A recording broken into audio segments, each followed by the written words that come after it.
Today our people can see that we're faced with a government conspiracy. This government has failed us. The senators who are filibustering concerning your and my rights, that's the government. Don't say it's Southern senators, this is the government. This is a government filibuster. It's not a segregationist filibuster. It's a government filibuster. Any kind of activity that takes place on the floor of the Congress or the Senate, that's the government. Any kind of dilly-dallying, that's the government. Any kind of pussyfooting, that's the government.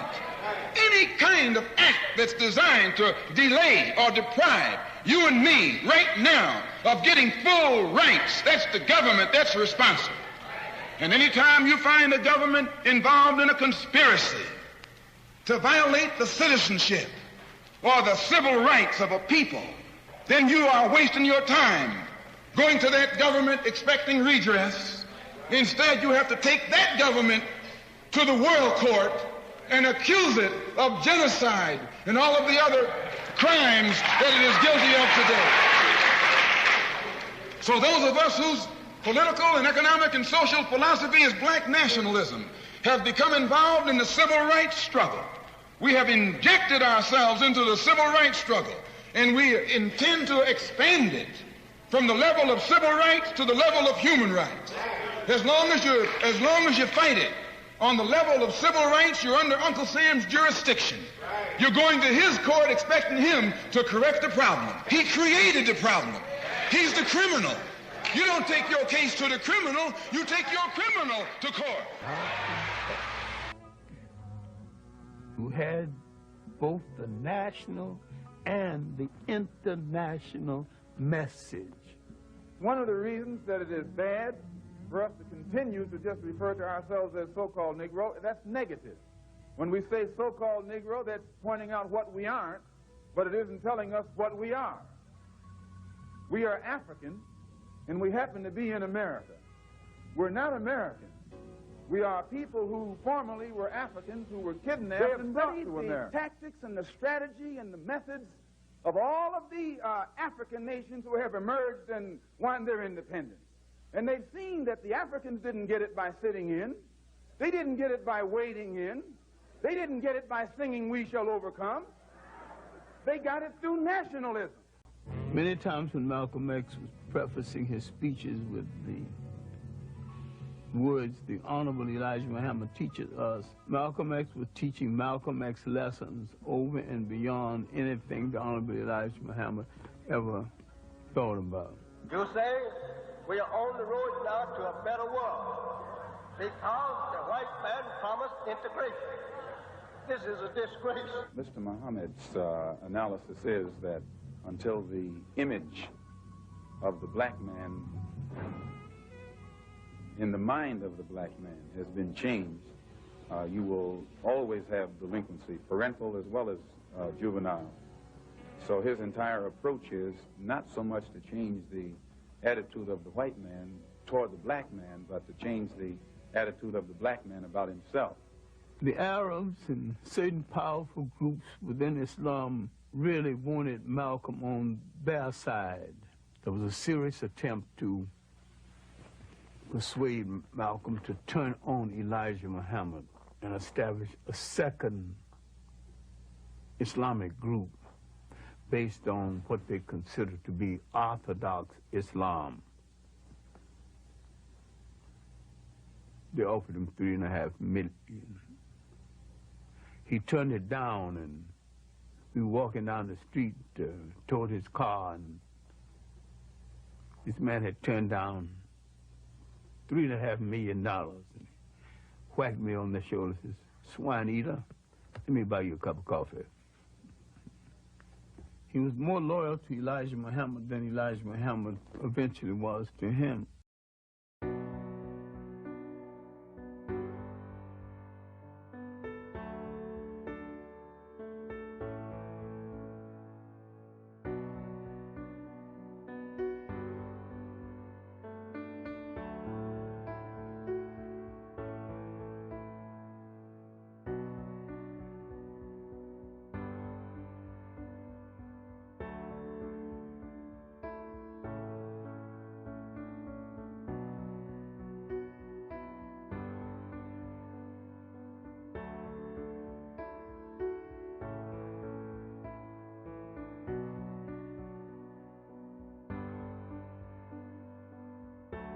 have modern conveniences over there. That's what they tell you. And then they tell you, you're too much like us white folks. What would you do? How would you live if you go back over there? And some of these old dumb, brainwashed, handkerchief-head, 20th century intellectual Negroes, first thing they tell you when you say something about, let's go back home, I haven't lost anything in Africa. No, you lost it all right here.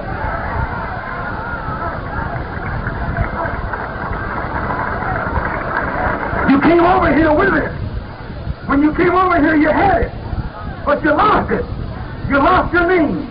You lost your language. You lost your mind. You lost your culture. Don't tell me you didn't lost your mind. You came over here black-minded. Now you're white-minded. Been brainwashed. All of the color has been taken out of your heart and out of your mind. Now you're running around not satisfied unless you can talk like white folks. Unless you can walk like white folks. Unless you can eat and sleep like white folks.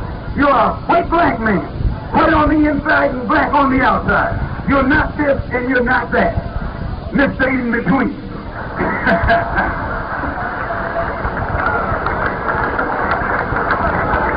And don't nobody want you, because you don't want yourself.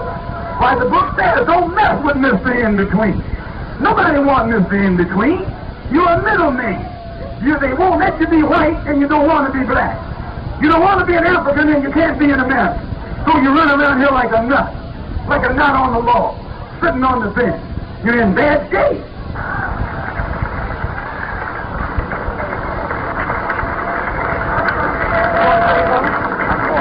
Imagine the white man telling you and me that Africa is a jungle, and everything over there is backwards.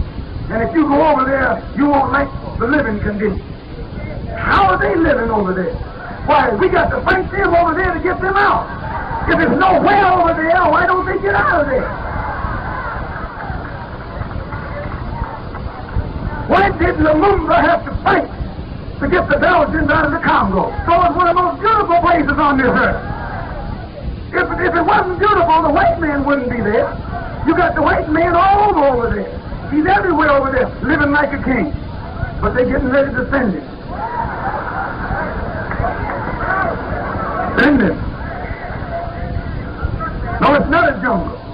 It's civilized. It's cultured. It's developed. It's intelligent. High moral. High everything. Good people. Friendly people. Hospitable people. Brother to a brother. That's how they kidnapped us. We were too hospitable. We saw the old white man coming over the hill, and we accepted him into our city as a friend. And he shipped us down the river, sold us into bondage. This is one of the greatest mistakes that our people made, opening their doors in hospitality to the white man. And when we first saw him coming, we should have sent him then. And we never would have had to catch the hell we've been catching over here in America for the past 400 years.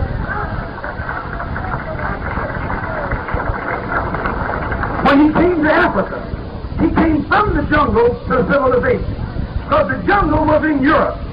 Savages were in Europe. Cannibals were in Europe. Cannibals weren't in Africa. Cannibals were in Europe. White people were up there eating each other up. They still eat each other up. You've seen these berries and things running around here. Those are white people. That's the way they live. They're cannibals. They're savages. They have no morals. A low-down, filthy race. The most filthy race on this earth.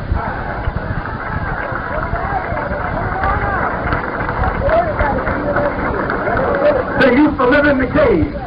They walked on their all fours. They were naked like animals. They couldn't walk upright. They didn't wear clothes. They didn't cook their food. Why, they ate raw meat. They still like their meat rare. Rare! Raw! That's the dog in them, brother. That's the animal in them, brother.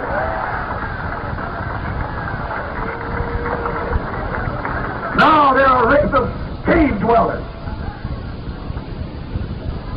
Didn't know how to bury their dead.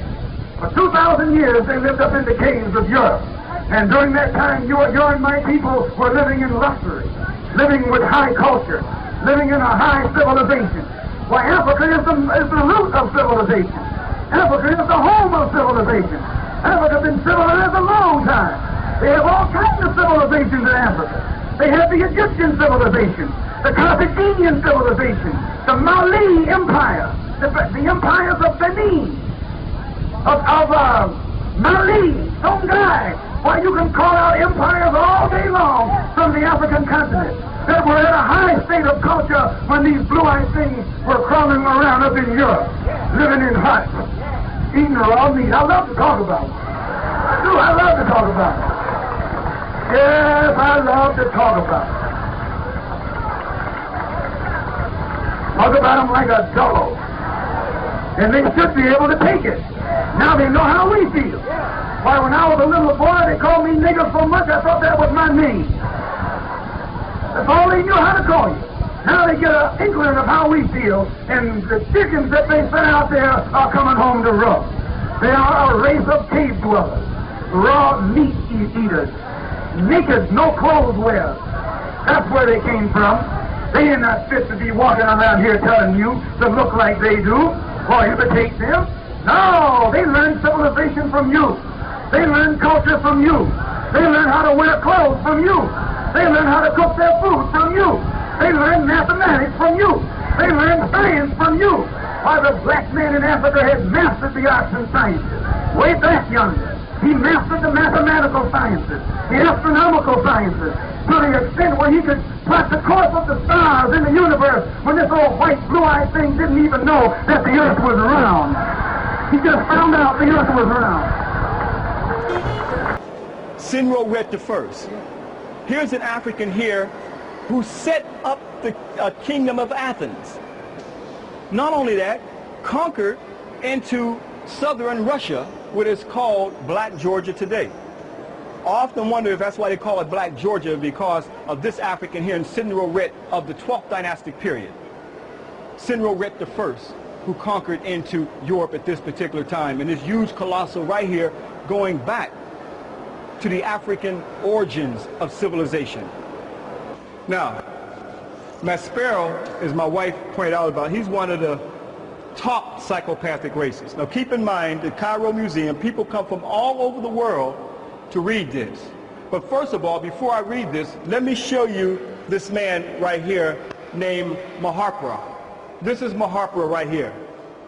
The 18th dynasty, giving praise to the great god Asaru, who the Greeks call Cyrus, sitting in his canopy, just like the Pope sits in his canopy, right? This is where they got the concept of the canopy from. But everything to deny you your history, this is what Maspero says about Maharpura. Let's read it right here. It says right here that Maharpura suggested that, Maspero suggested that Maharpura may have been the son of Thutmose IV and a negress. There were no negresses 3,000 years ago. At any rate, on a copy of the Book of the Dead found in a tomb and now exhibited on the wall of this room, Maharpura is depicted with his face black instead of the normal red. They were also the normal black. A detailed examination of his mummy, which showed that he died at about 20 years of age, also showed that he was negroid, but not actually a Negro. Now this is psychopathic racism at its best. So Maspero made it a point to make sure that he would plant in all people's mind, he's negroid, but not actually a Negro. What is a negroid, but not actually a Negro?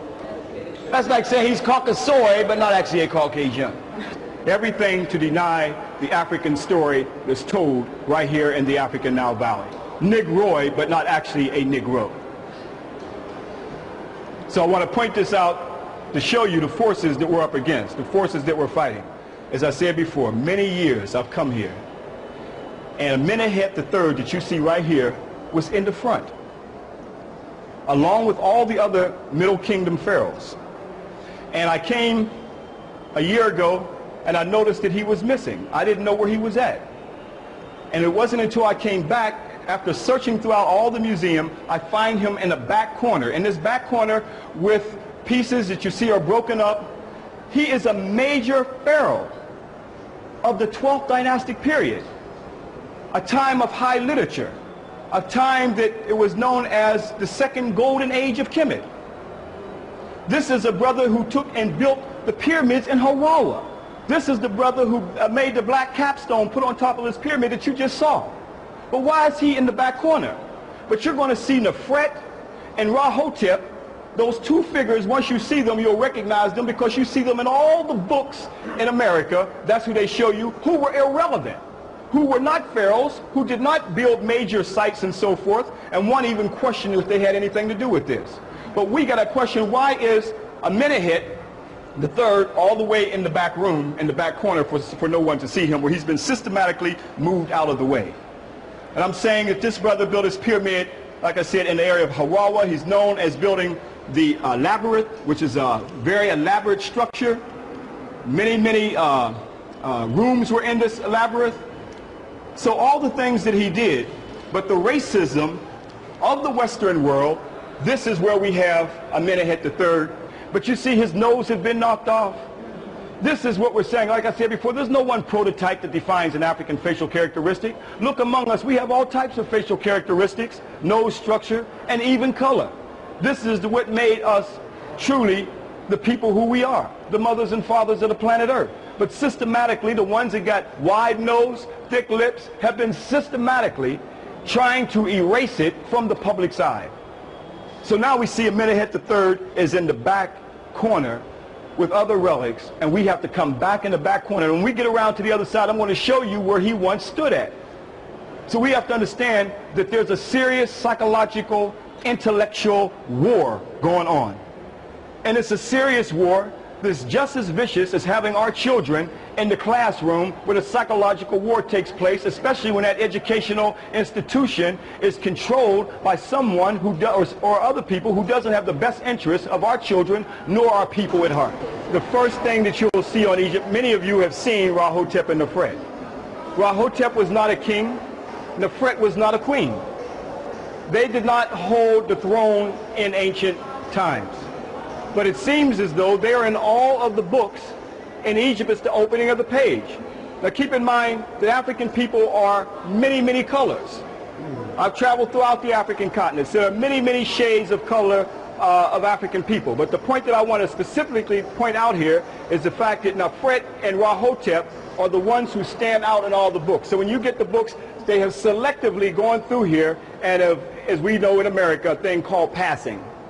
So they have systematically passed certain colossal pieces and so forth and artifacts. So Rahotep and Nefret are the ones who stand out in all the books. But when I showed you Amenhotep III, who should be standing right here because he was a pharaoh on the king, on the throne, who made the world's oldest road, built a pyramid in Hawara. They were not pyramid builders. So I want to point that out to show you that when you pick up a book, even when you go upstairs on your way out and you may pick up a book or just read through it, the first thing you'll see is Rahotep and Nefret. And you will not see some of the other African pharaohs that have been systematically taken out of the Cairo Museum. I remember back in 1985, he's no longer in the Cairo Museum. You see? He was there in 1985, but he's no longer here today. No, I haven't found him yet. But I'm saying how Europeans systematically design Egyptology for people when they open up books to give you the impression that this is a white civilization. So you have to understand how the corruption, how Europeans are systematically trying to guide the minds of the people by putting images and representations of people there in front of us to make us think that this is the only way they looked. And that was not the case, and that's what I'm trying to put emphasis on here.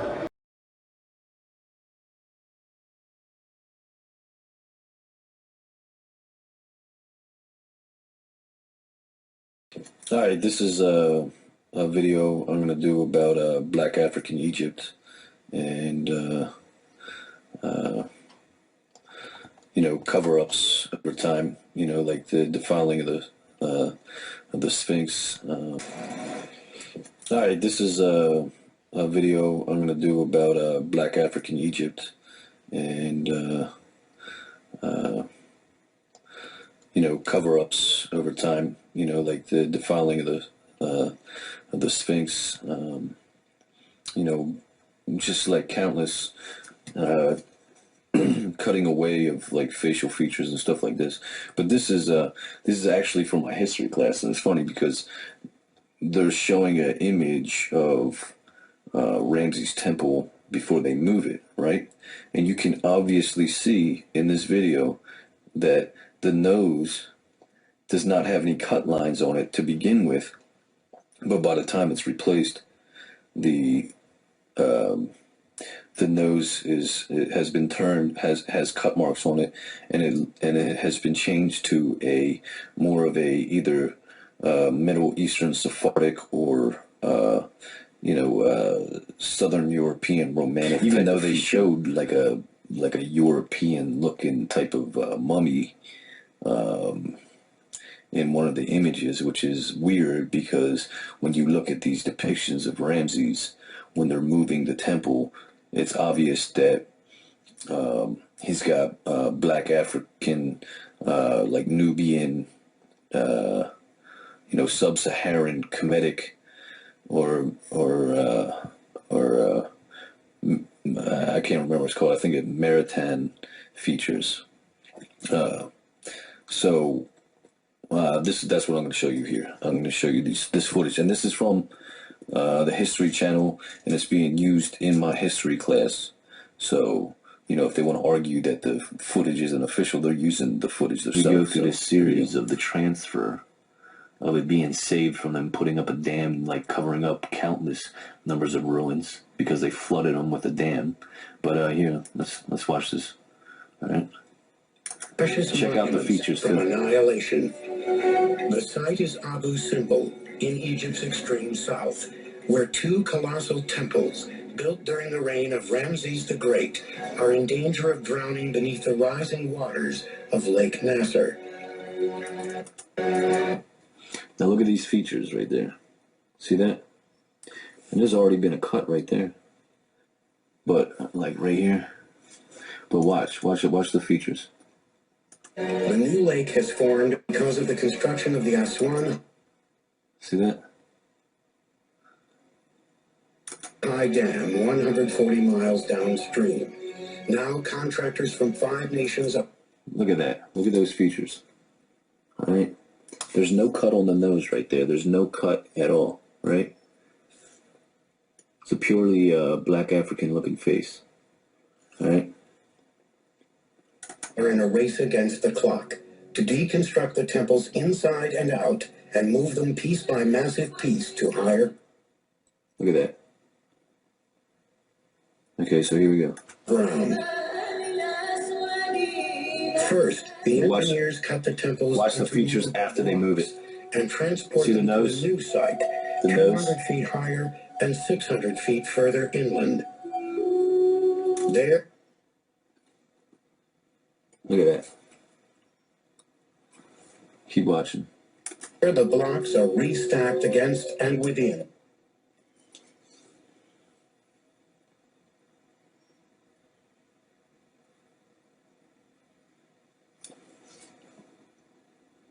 And 2 artificial mountains of reinforced cement. After 4 years of steady labor. Look at that nose. It's no longer Afrocentric. It's no longer black African. The structure of the face is completely changed.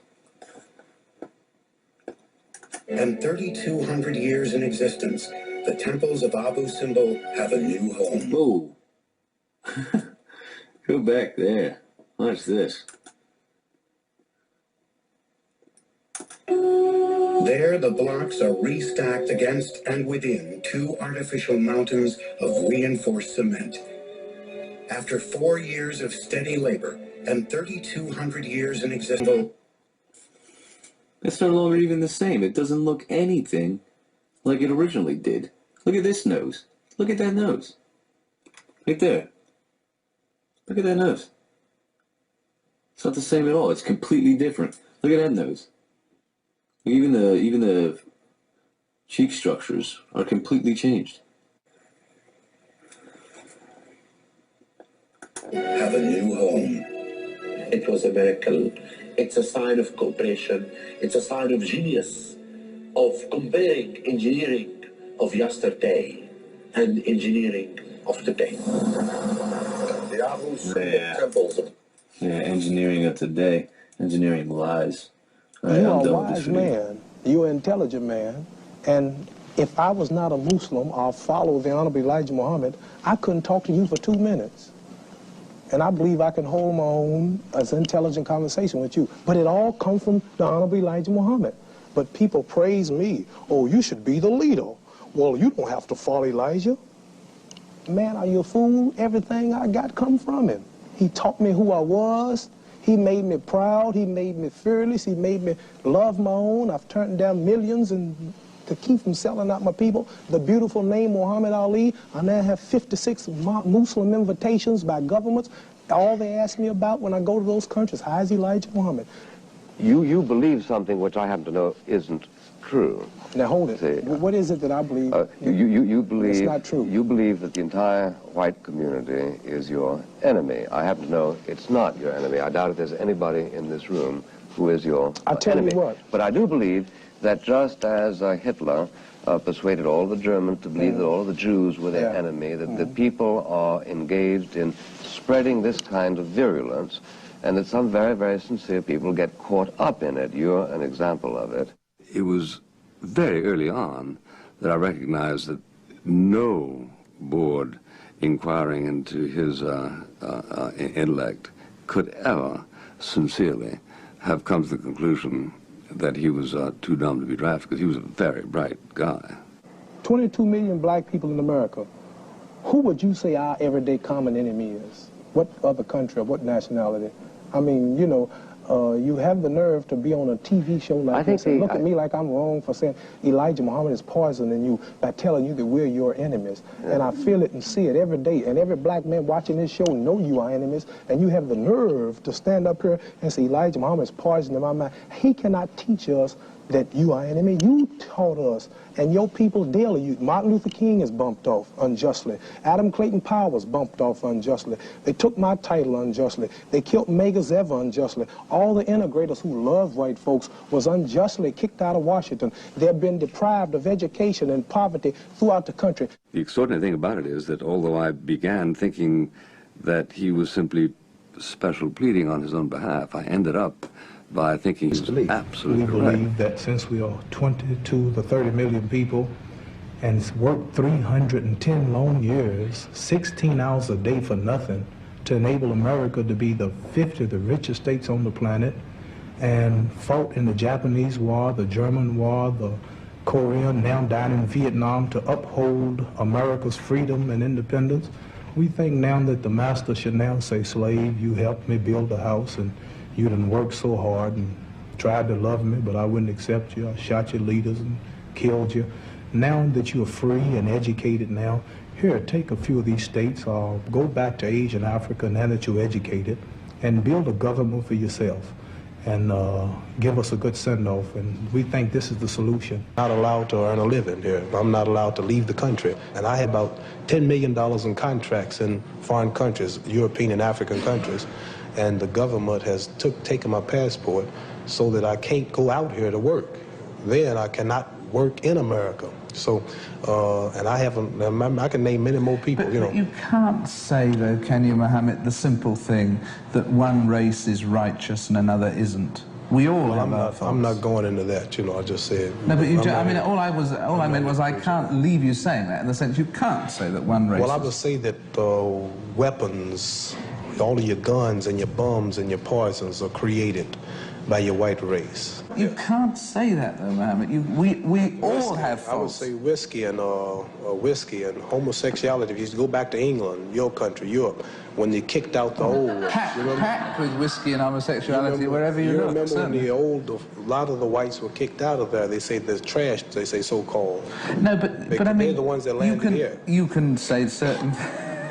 You can say that there are certain things that, for instance, come and stem from white people. But I mean, on the other hand, the black race is equally. We all have our faults. Well, I mean, cannibalism. Where does that come from? I would say this. Where does cannibalism I don't know about cannibalism. All I know is what you told me in history about it.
finish up on that kid's hair and let's go down on the railroad tracks and see if we can shoot some niggers.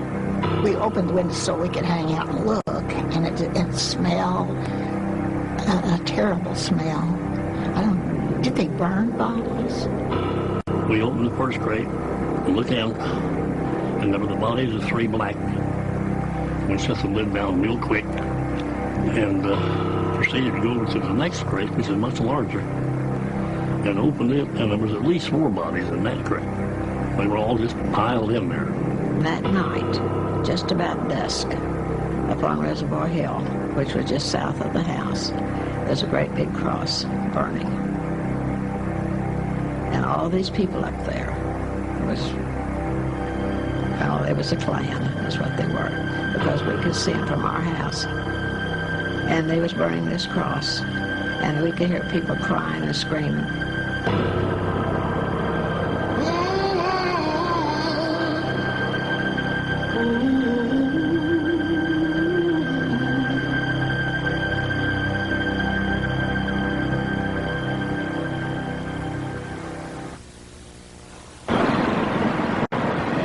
At the turn of the 20th century, Tulsa, Oklahoma, had the richest per capita wealth of any place on earth. It was dubbed the oil capital of the world, the Magic City, and the City of Dreams.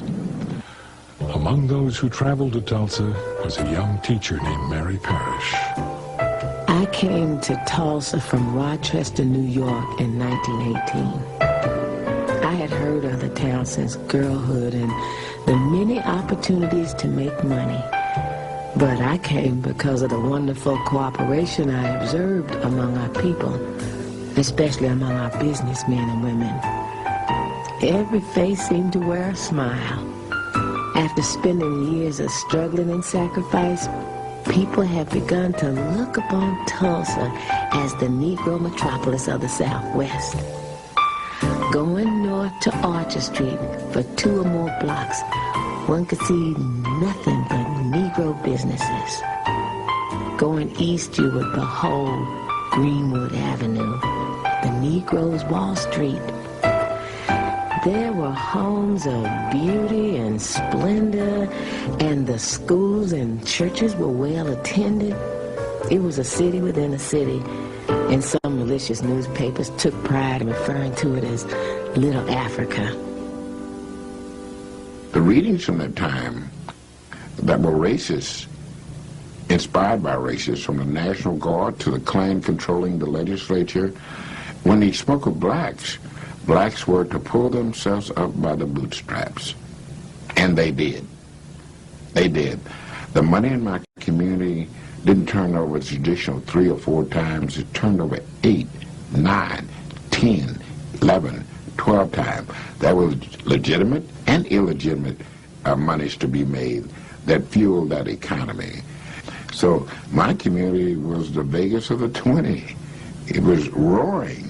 I can remember when I was a child that the Ku Klux Klan, and there were probably, in my opinion, a couple thousand of them that would all robe up with their hoods on and their gowns and all, and women and men and children. They had little children, maybe 3 feet high. They were all robed up and holding on to somebody's hand. They would march too. Usually they would form up on about 7th Street and Main in there someplace, and then the police would clear all of the cars off of Main Street, and they would march and they would fill the street from curb to curb, and it seemed like thousands of them. There might have been 2,000. I don't know. I don't remember. Meanwhile, they could stand in downtown Tulsa and look at the mansions in Little Africa and the Black Wall Street and see. If we bring up religion, we'll have differences, we'll have arguments, we'll never be able to get together. But if we keep our religion at home, keep our religion in the closet, keep our religion between ourselves and our God. But when we come out here, we have a fight that's common to all of us, against the enemy who is common to all of us.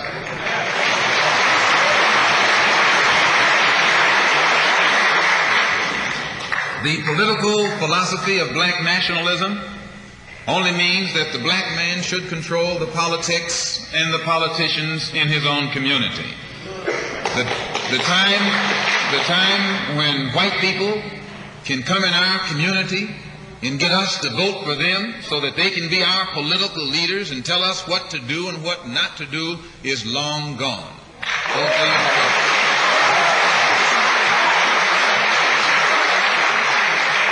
By the same token, the time when that same white man, knowing that your eyes are too far open, can send another Negro into the community, get you and me to support him so he can use him to lead us astray, those days are long gone.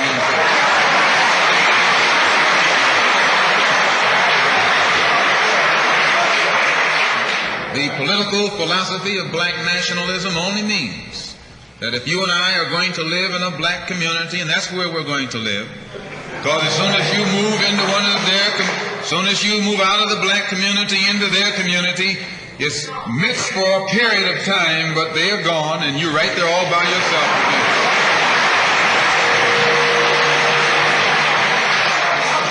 We must understand the politics of our community, and we must know what politics is supposed to produce. We must know what part politics play in our lives. And until we become politically mature, we will always be misled, led astray, or deceived or maneuvered into supporting someone politically who doesn't have the good of our community at heart. So the political philosophy of black nationalism only means that we will have to carry on a political program of re-education to open our people's eyes, make us become more politically conscious, politically mature. And then we will, whenever we get ready to cast our ballot, that ballot will be cast for a man of the community who has the good of the community at heart. And the economic philosophy of black nationalism only means that we should own and operate and control the economy of our community. You would never find, you can't open up a black store in a white community. White man won't even patronize you. And he's not wrong. He got sense enough to look out for himself. And you who don't have sense enough to look out for yourself.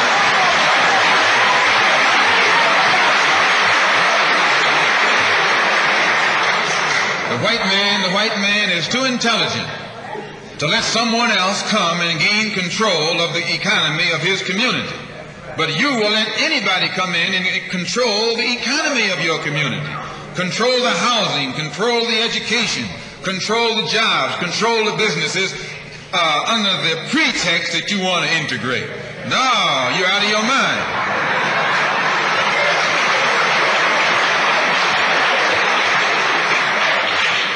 The economic philosophy of black nationalism only means that we have to become involved in a program of re-education to educate our people into the importance of knowing that when you spend your dollar out of the community in which you live, the community in which you spend your money becomes richer and richer. The community out of which you take your money becomes poorer and poorer. And because these Negroes who have been misled, misguided, are breaking their necks to take their money and spend it with the man. The man is becoming richer and richer, and you're becoming poorer and poorer. And then what happens? The community in which you live becomes a slum. It becomes a ghetto. The conditions become run down.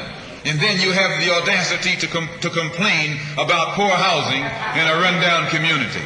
Why, you run it down yourself when you take your dollar out.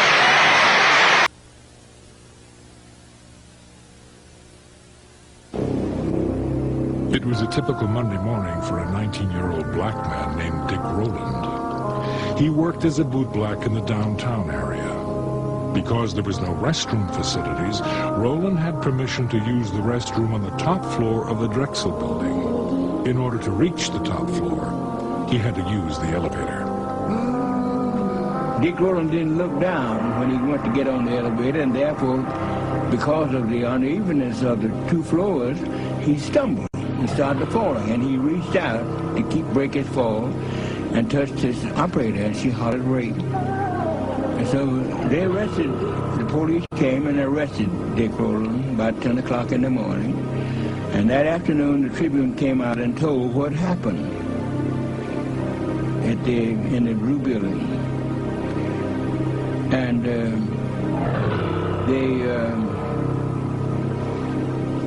after they told what was going to happen, then they said, it looks like there will be a lynching in Tulsa tonight. The newspaper described Rowland as Diamond Dick and told of an attempted assault upon a poor orphan girl who worked as an elevator operator to pay her way through college. The article said that she had scratches on her hands and face.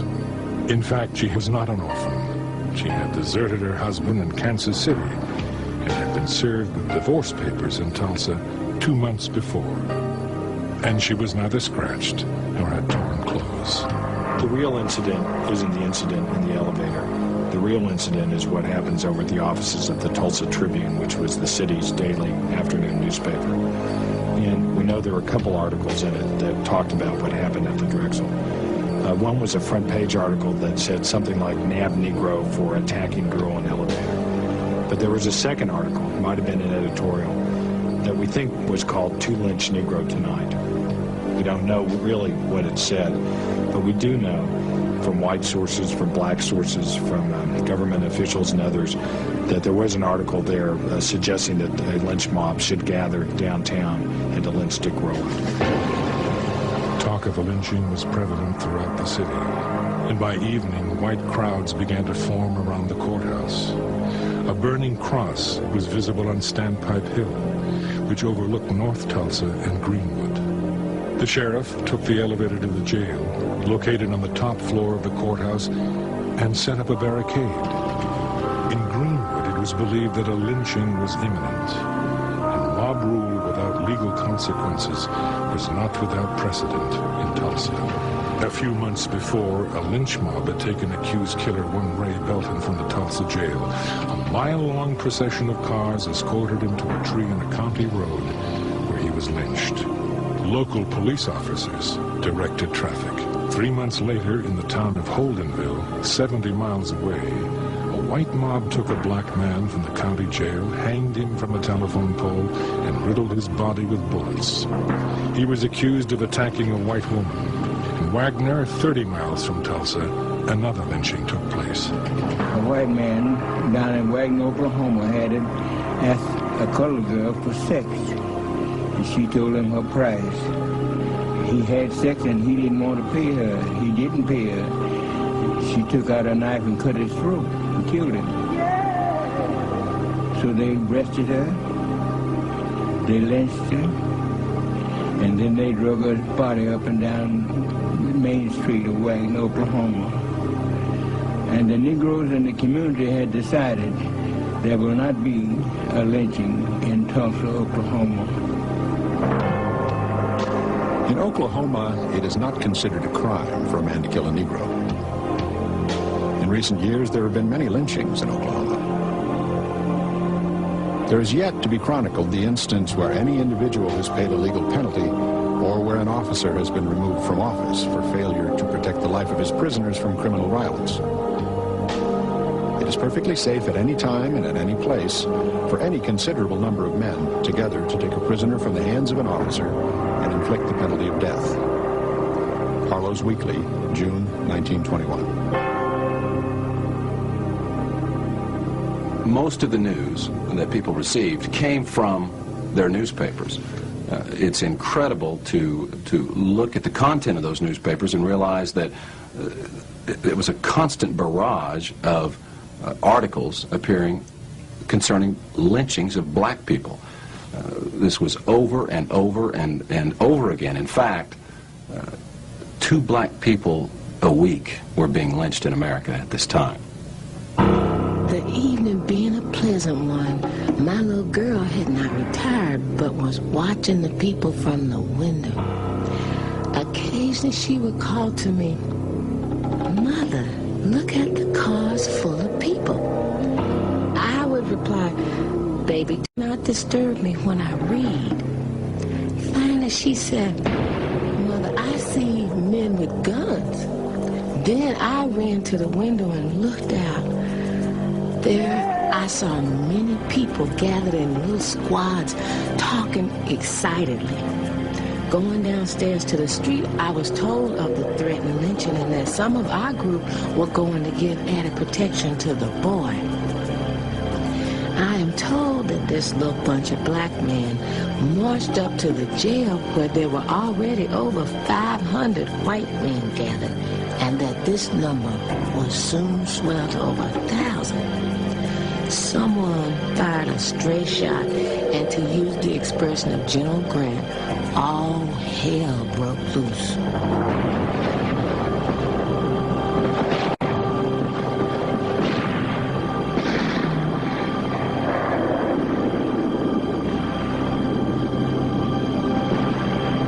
The first one was shot on Main Street, right in front of the biggest picture palace.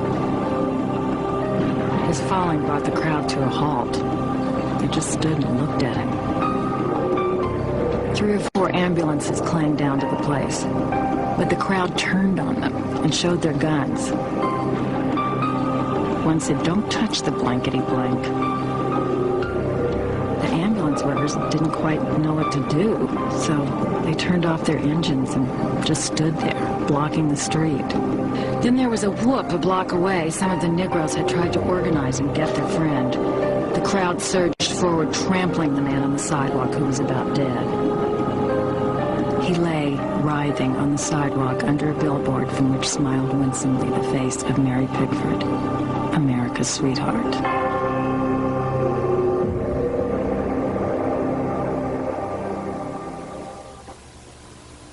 The atmosphere was festive as the police department commissioned 500 special deputies. These could best be described as Klan deputies. The only prerequisite was that they must be white. Most were not even asked their names or addresses.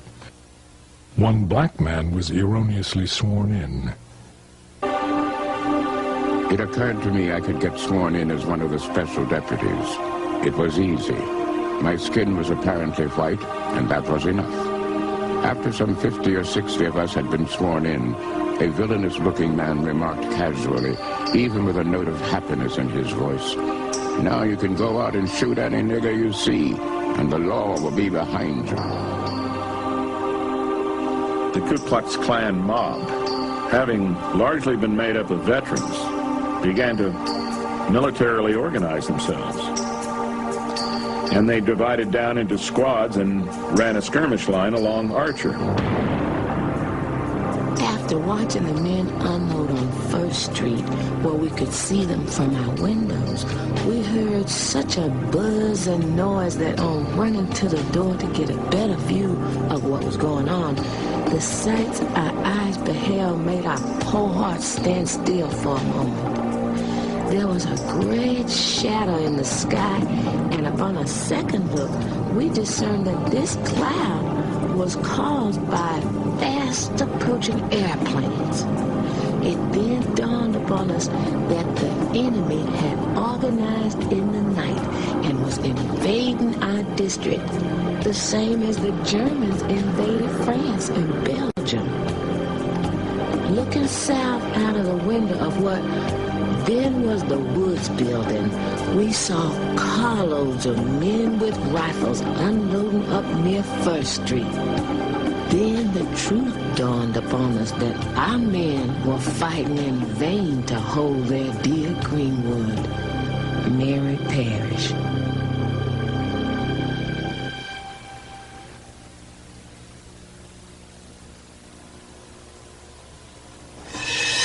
As daylight approached, the whites were given a signal by a whistle, and the outrage took place.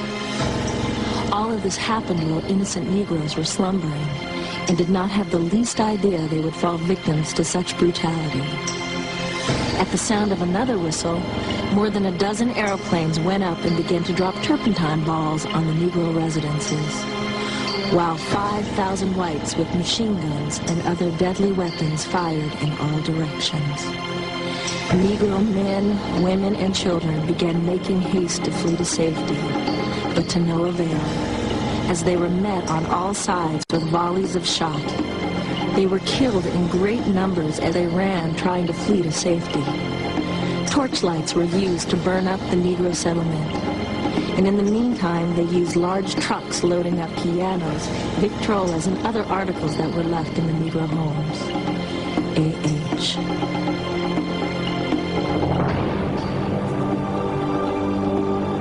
They backed trucks up to the vacated Negro homes and loaded everything movable and of value. Every bit of money found on their persons was taken. Masonic rings were removed from the fingers, watches and chains from their persons.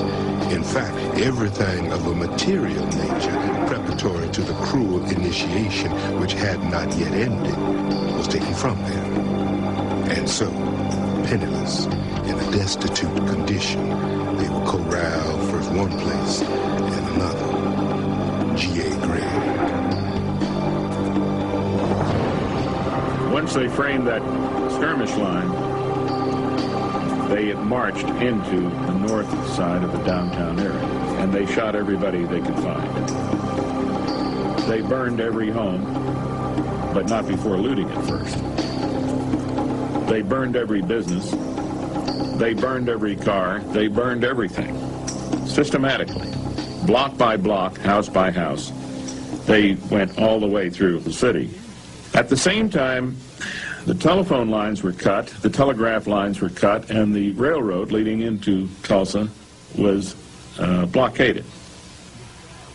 There was no way to communicate what was going on in Tulsa with anybody else because it was very easy to cut the city off. And that's exactly what the mayor and the city commission and the Ku Klux Klan wanted, because it gave them the opportunity to clean out the entire African-American area of the city without being interfered with. And they were doing it very systematically. The mob would not permit firemen to battle the blaze. They looted stores and pawn shops for guns and ammunition, but they also took walking suits, tools, tires, and jewelry. Carloads of whites would occasionally venture into the black area, shooting indiscriminately. And I said to my mother, I said, Mama, we better get out of here because the white are really tearing up Jack. They're out there, they're burning the places and killing people, and they're going to kill us. And we were sitting out and the people kept running. They just open the gate and come on through and go on out the back. And Mama said, what are you people running for? And you don't know where you're going? They said, no, they're killing over and burning the town down over the hill.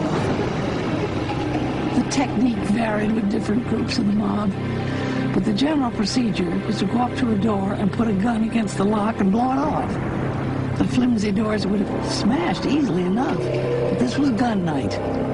Once inside the cabin, everything breakable was broken. Trunks and bureau drawers torn open, pictures and telephones wrenched off the walls and trampled. They didn't often find anyone in the houses because by now the blacks were scurrying ahead of the horror out into the country beyond the town.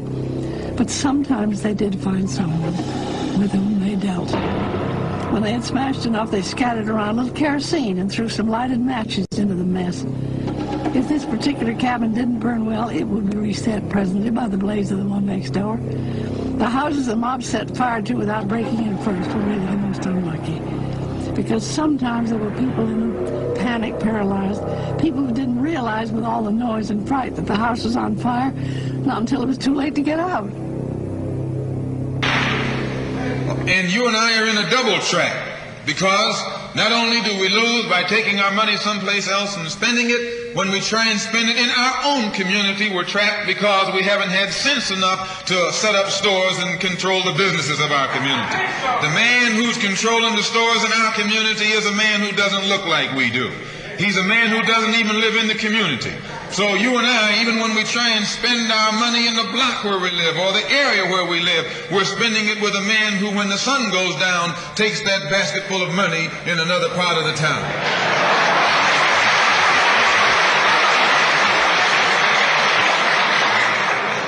So we're trapped, double trapped, triple trapped. Anywhere we go, we find that we're trapped.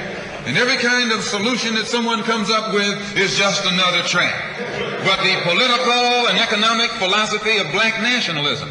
The economic philosophy of black nationalism shows our people the importance of setting up these little stores and developing them and expanding them into larger operations. Woolworth didn't start out big like they are today. They started out with a dime store and expanded and expanded and expanded until today they're all over the country and all over the world, and they're getting some of everybody's money. Now this, what you and I in General Motors, the same way, didn't start out like it is. It started out just a little rat race type operation, and it expanded and expanded until today it's where it is right now. And you and I have to make a start. And the best place to start is right in the community where we live.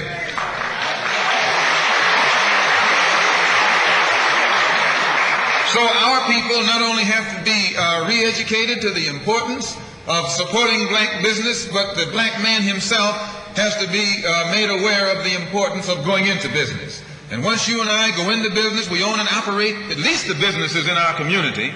What we will be doing is developing a situation wherein we will actually be able to create employment for the people in the community. And once you can create some employment in the community where you live, it will eliminate the necessity of you and me having to act ignorantly and disgracefully, boycotting and picketing some cracker someplace else, trying to beg him for a job.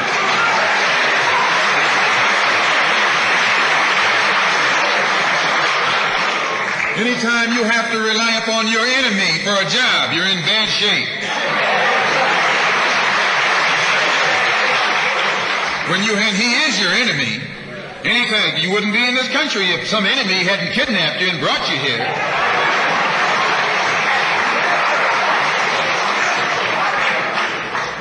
On the other hand, some of you think you came here on the Mayflower.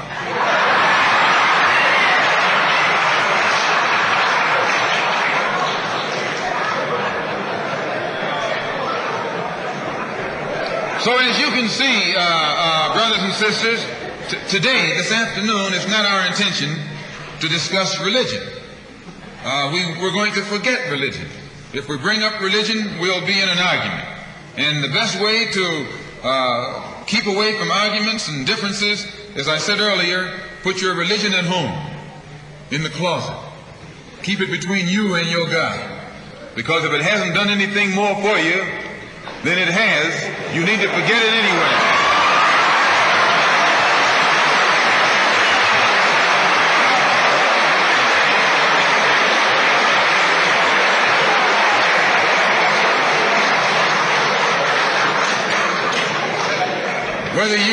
Whether you are a Christian or a Muslim or a nationalist, we all have the same problem. They don't hang you because you're a Baptist, they hang you because you're black.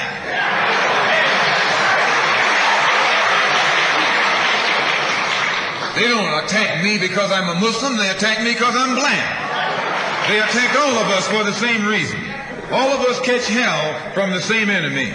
We're all in the same bag, in the same boat. We suffer political oppression, economic exploitation, and social degradation. All of them from the same enemy.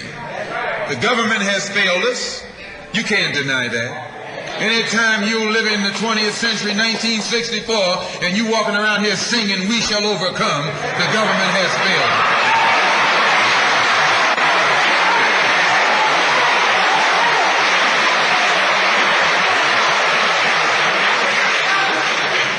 This is part of what's wrong with you. You do too much singing.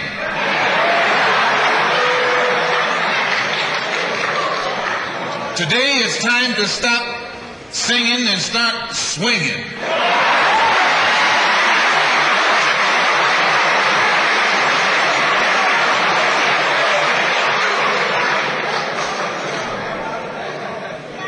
You can't sing up on freedom, but you can swing up on some freedom.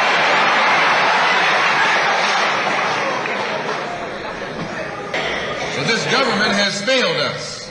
The government itself has failed us. And the white liberals who have been posing as our friends have failed us. And once we see that all these other sources to which we've turned have failed, we stop turning to them and turn to ourselves. We need a self-help program, a do-it-yourself philosophy. Do it right now philosophy. It's already too late philosophy. This is what you and I need to get with. And the only way we're going to solve our problem is with a self-help program. Before we can get a self-help program started, we have to have a self-help philosophy. Black nationalism is a self-help philosophy. What's so good about it, you can stay right in the church where you are and still take black nationalism as your philosophy. You can stay in any kind of civic organization that you belong to and still take black nationalism as your philosophy. You can be an atheist and still take black nationalism as your philosophy. This is a philosophy that eliminates the necessity for division and argument. Because if you're black, you should be thinking black. And if you're black and you're not thinking black at this late date, well, I'm sorry for you.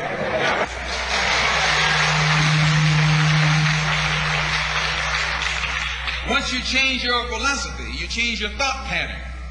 Once you change your thought pattern, you change your attitude. Once you change your attitude, it changes your behavior pattern. And then you go on into some action. As long as you got a sit-down philosophy, you'll have a sit-down thought pattern.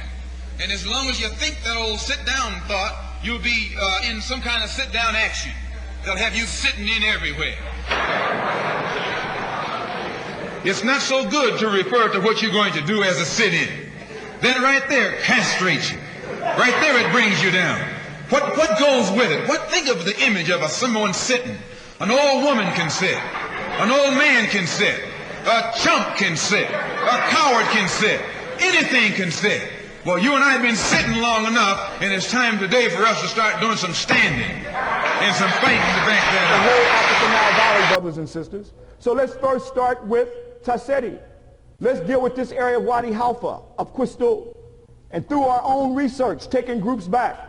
Here I'm taking groups back to the Nubian Museum to witness what? They're not going to show you this on National Geographic. They're not going to show you this on the Discovery Channel, even though National Geographic said every time we kick over a rock in Africa, we have to rewrite the textbooks. Well, they need to rewrite the textbooks on this.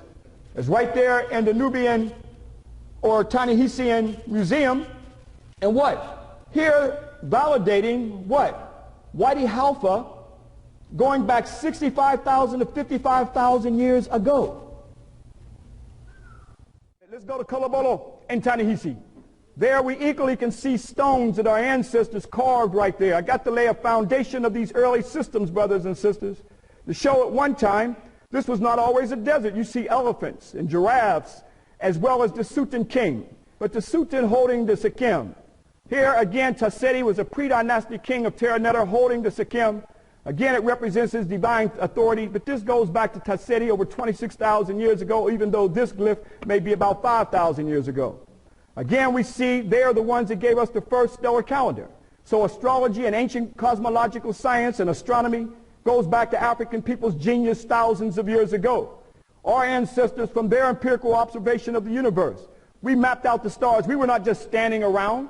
Europeans, when are you going to come and teach us about astronomy? Asians, when are you going to come teach us about astrology? This was already known by African people thousands of years ago. Our ancestors called it the early African cosmic clock, where Neta stayed in each constellation for 2,155 years, making up what is known as the great year of 26,000 years. That means we had to observe it at least twice, brothers and sisters, over 50,000 years ago. Somebody knows something about an African ancestral genius thousands of years ago that they don't want you to know about yourself. They're still trying to write out Africa. For instance, Wallace Budge, the wisdom of the Egyptians, or Kemetic Africans, astronomy. Until the Egyptians came under the influence of Asiatics, nations, and the Greeks, their notion of astronomy were very limited, and their stargazers were unable to define the length of the year correctly. Here our ancestors had the 3 seasons in 4 months apiece, like Akat, Pert, and Shamu. They gave us the earliest calendar. This is long before the Greeks. Let's go to Herodotus, that Robert Ball even talks about. 485 to 425 BC. It is in Heliopolis that the most learned of the Egyptians or Kemetic Africans are to be found. All agree in saying that Egyptians, by their study of astronomy, discovered the solar year and were the first to divide it into 12 parts. And in my opinion, their method of calculation is better than the Greeks. the name of nearly all the gods came to Greece from Kemet. So this is Herodotus, a Greek, saying that they got this astronomy from the Kemetic Africans. Black spark, white fire, Dion Chrysonomos points out in 30 AD, also point out the Egyptian priests mocked the Greeks because on many things they have never known the truth. What seemed to be clear is that the Egyptian priests were regarded by the Greeks as the keepers of great astronomical wisdom. In the days of the 4th dynasty, the primitive Greeks would have appeared as barbarians and other Europeans as no more than cavemen by the sophisticated and technologically advanced Egyptians who built the pyramids. So here, that's why brothers still want to be a Greek, brand themselves, because we think that's the beginning. Now recently, this European named Robert Bauval recently wrote his book. He gave a lot of credit to Dr. Sheikh Anta Diop, peace be upon him. But although he didn't acknowledge some of the other warrior scholars like Dr. Ben and Dr. Clark, he's giving a black genesis, a prehistoric origin of ancient Egypt.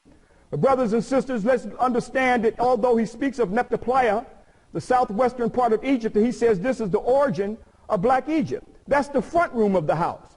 That's not the whole house, brothers and sisters. So even though Robert Bauval and some of us are talking about Robert Bauval's Neptoplaya, but the point is it goes much further back than that.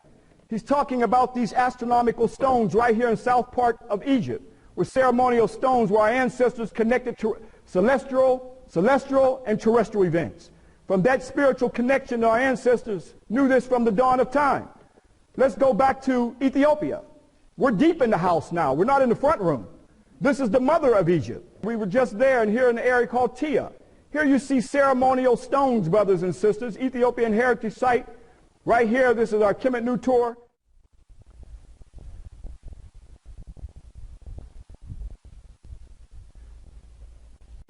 Hotep, brothers and sisters, again, we've come back to the dawn of time, dealt with the historical sites of Ethiopia, of Lalibela and Gondar and Aksum, and all the historical sites. Now we're down in the southern part, and we just saw the anthropological digs from the dawn of time. This is an extremely important site. What you see right here is Tia. This is an Ethiopian heritage site. It's extremely important because it's a prehistory, as they call it, a prehistory time period of stellas, stones that you're going to see in a few minutes. But UNESCO preserved this as a World Heritage Site. So now they blocked that area off because of these stones here. It goes back to an astronomical time period when our ancestors were connecting terrestrial and celestial events, meaning that the agriculture goes back to the Nile Valley. It's been documented over 18,000 years. These stellar stones could have been around the ceremonies, documenting where stars were at various periods of time, knowing where to plant the seed, as well as other spiritual ideas. But this is where it all starts from. Now, there's a man by the name of Robert Bauval who just wrote a book called The Black Genesis. How many of you are familiar with that? Okay, Black Genesis, and he dealt with the southwestern part of Egypt of an area called Neptoplaya. Now here he's talking about these stellar stones there around ceremonial astronomical events, but that, as I said before, Egypt did not start with Egypt. Where did the culture come from? It came from inner Africa. But Europeans still tell us these things, or tell us that, okay, now Robert Bauval has come to the point to say, yeah, it did begin in Egypt. There was a black genesis here. These early stones started here. But that's not the beginning. That's still not the beginning. We saw from the presentation the culture came from inner Africa. Now, one of the things that Robert Bauval used was, one of the stones was Het Heru. And here he showed that here was the early beginning of the Natert period, or the goddess, the matrilineal system coming from the spirit of the woman. But you're going to see that same stone right over here, and here we are way down in Ethiopia. But nobody's talking about way down here. So now they see the proof. Yes, we see things in Egypt, but it came from inner Africa. It did not come from Mesopotamia. It did not come out of a desert in Arabia. It did not come from Europe. It came from inner Africa. So let's go look at some of these stones from a prehistoric time when our ancestors were laying out calculations, where the science ended up in Kemet, on the tombs, on the monuments, where you see Nut stretched out, associated with the heavens. The universe was a goddess called Nut, where Nut gave birth to the S-U-N sun, just like our mothers gave birth to the S-O-N sun. And that's documented on the stones that we're going to see here to show that it goes much further back than Neptoplaya. It comes right back. Let's go see, long before Neptoplaya, way down in Africa. Let's take a look at these stones over here.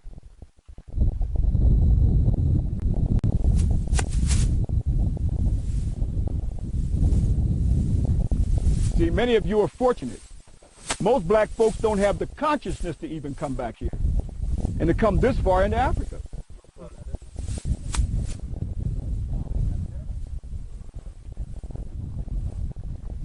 I know it's been rugged, but I know when you go back and close your eyes and get into that REM sleep, you're going to be thankful that you made a trip like this. Yes, sir. But just like any soldier in the field, y'all kept on pushing.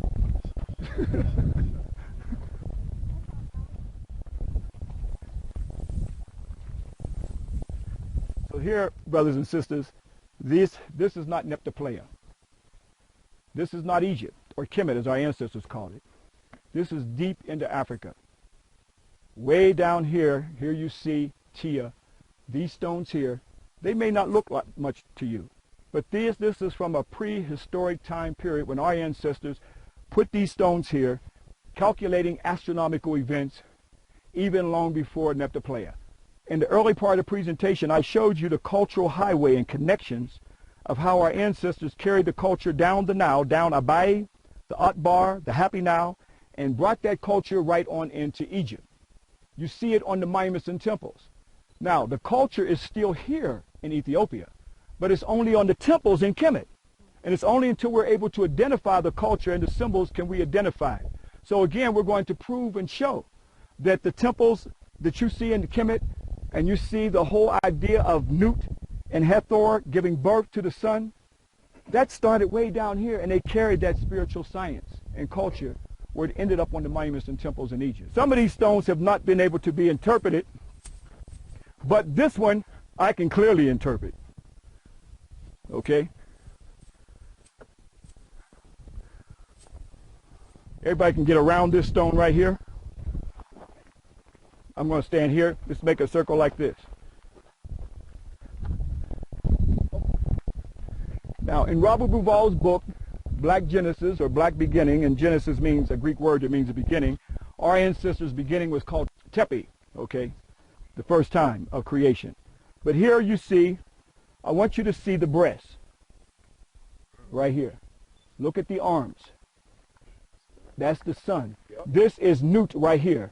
When we look at the sketches of Kemet, we see the same thing. When you look at the temples of Egypt, you see the same exact thing. That came way down here from the interior of Africa. So when Robert Bauval said Neptoplaya, we're down here in Tia. And he's talking about Hathor. Look at Het Heru, or Nut, right here. This is the earliest goddess matrilineal line, where African people were giving homage to the principle of the goddess. That was carried down the Nile, and it reached its zenith right there in the Giza Plateau. So when you look at Ra Horm Akhet, and you look at those 12 stones in front of Ra Horm Akhet, here we see that zodiacal form of Ra Horm Akhet that the Greeks call the Sphinx, the largest colossal on the planet Earth. Here that stone building of the sun going through the constellation, that all began here, and it ended up in Kemet and building the Giza Plateau based off of the sun going through the zodiac, and Ra Horm Akhet epitomized the constellation of Leo the lion. That tells us our ancestors were heavily into stellar and solar science, long before the Europeans were even here. Those of you who went to the Giza Plateau with me, and I showed you the front of the Giza Plateau with Ra Horm Akhet, and the 12 stones showing where Ra, the sun, is going through those constellations, symbolizing those early stones. But where did it first start? The dawn of time, right here. And you look at those sketches of Kemet and see those sketches, and they're identical to these stones right here. And we're not in Kemet, and we're not taking away anything from Kemet, but Kemet is the daughter. Here we're dealing with the mother, okay? Kush, and prehistoric Kush. And where is the grandmother and grandfather? Can anyone tell me? The Congo, the Aitoy Forest, the Lotwa. Right, the Twa. That's the grandmother and grandfather that all started from here. So I think we're approaching a new time where African people are starting to reassess and to come back and research and not take it only from Europeans' point of view. Keep in mind, Africa is going under colonialism and neocolonialism, and even though Ethiopia was never colonized, okay, but still they have written many of the books and many of the classes, and the guests can validate a lot of what they get in the classroom is still external, outside of Ethiopia. Almost more than 85 or 90%. 85 Our books are written, by foreigners. By foreigners. You see. So I think that I see this as a time of planting a seed. There is no immediate gratification for a 2,000-year thing, but just like a farmer, you can sit back and talk about how you're starving and there's no food until you get up and start to plow that land. And that's what we're doing. We're the farmers. We're plowing the land and starting to put the seeds in the ground. That's where it starts. If you can't start to plow the land, hey, you just lay back and starve to death. So this is sacred knowledge that we're pulling in. But my point is, for those of you who are definitely familiar with Robert Bauval's book, Neptupleia was not the beginning. The beginning is right here. This is where the astronomical ceremonial events took place at, around stellar events going back to the dawn of time. And this is how Kemet got it. This is how Egypt got it. And that validates it right here on this stone in Tia, right here in Ethiopia. Okay, thank you. Welcome to Tia. As you know, excuse me, my name is Sanak. I'm the When we look at other parts of this earth upon which we live, we find that black, brown, red, and yellow people in Africa and Asia are getting their independence. They're not getting it by singing, "We shall overcome." No, they're getting it through nationalism. It is nationalism that brought about the independence of the people in Asia.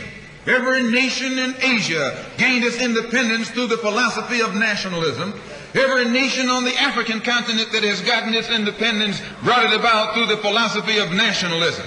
And it will take black nationalism that to bring about the freedom of 22 million Afro-Americans here in this country where we have suffered colonialism for the past 400 years.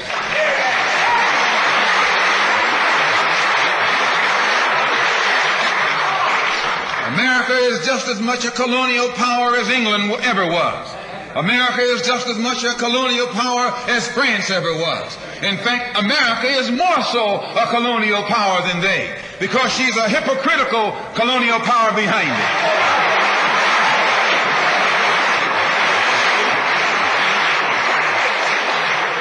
What do you call second-class citizenship? Why, that's colonization. Second-class citizenship is nothing but 20th century slavery. How are you going to tell me you're a second-class citizen? They don't have second-class citizenship in any other government on this earth. They just have slaves and people who are free. Well, this country is a hypocrite. They try and make you think they set you free by calling you a second-class citizen. No, you're nothing but a 20th century slave.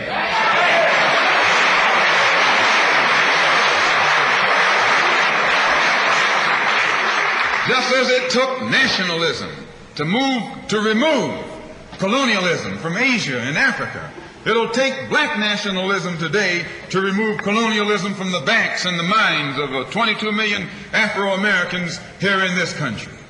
And 1964 looks like it might be the year of the ballot or the bullet.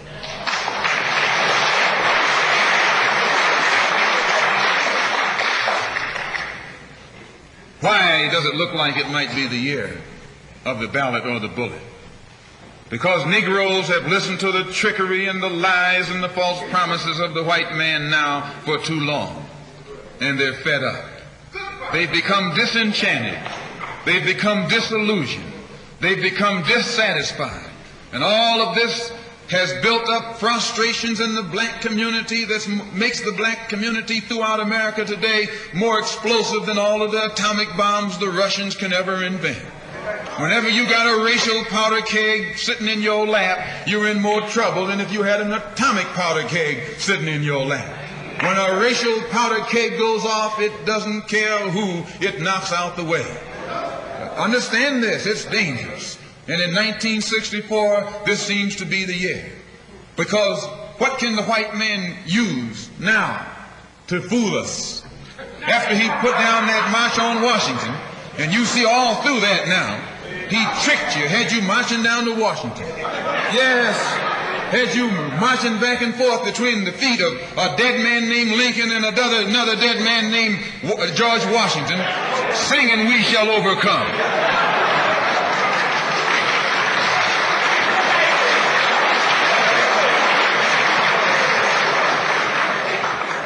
He made a chump out of you. He made a fool out of you.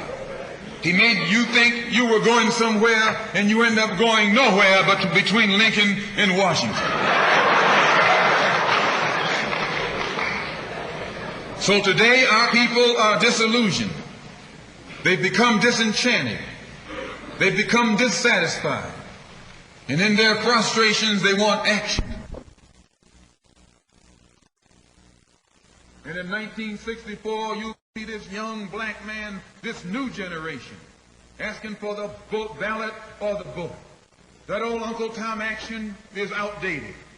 The young generation don't want to hear anything about the odds are against us. What do we care about odds?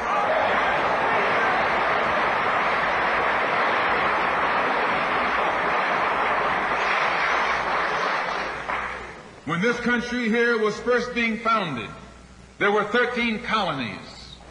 The whites were colonized. They were fed up with this taxation without representation. So some of them stood up and said, liberty or death. Though I went to a white school over here in Mason, Michigan. The white man made the mistake of letting me read his history books. He made the mistake of teaching me that Patrick Henry was a patriot. And George Washington wasn't nothing nonviolent about old Pat or George Washington. Liberty or death was what brought about the freedom of whites in this country from the English.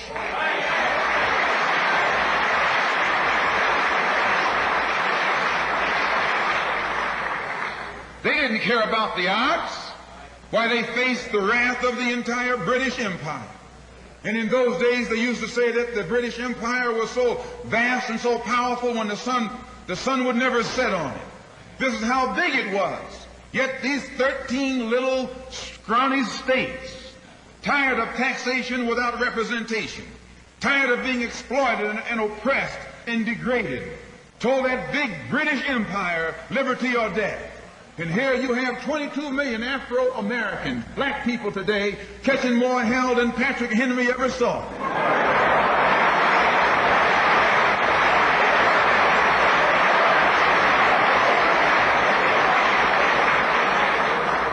And I'm here to tell you, in case you don't know it, that you got a new generation of black people in this country who don't care anything whatsoever about odds.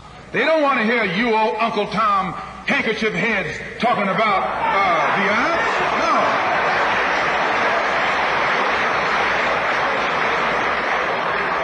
This is a new generation. If they're going to draft these young black men and send them over to Korea or South Vietnam to face 800 million Chinese,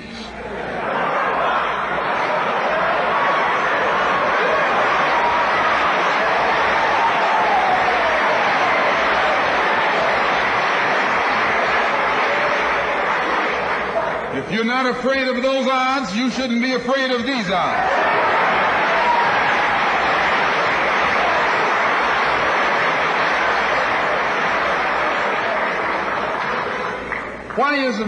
Why does this loom to be such an explosive political year? Because this is the year of politics. This is the year when all of the white politicians are going to come into the Negro community. You never see them until election time. You can't find them until election time. They're going to come in with false promises. And as they make these false promises, they're going to feed our frustrations. And this will only serve to make matters worse. I'm no politician. I'm not even a student of politics. I'm not a Republican, nor a Democrat, nor an American, and got sense enough to know it.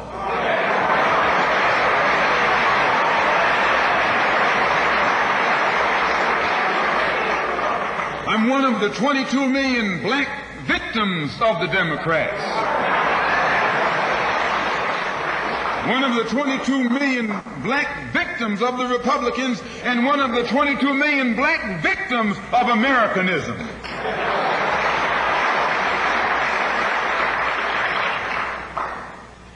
And when I speak, I don't speak as a Democrat or a Republican, nor an American. I speak as a victim of America's so-called democracy. You and I have never seen democracy. All we've seen is hypocrisy.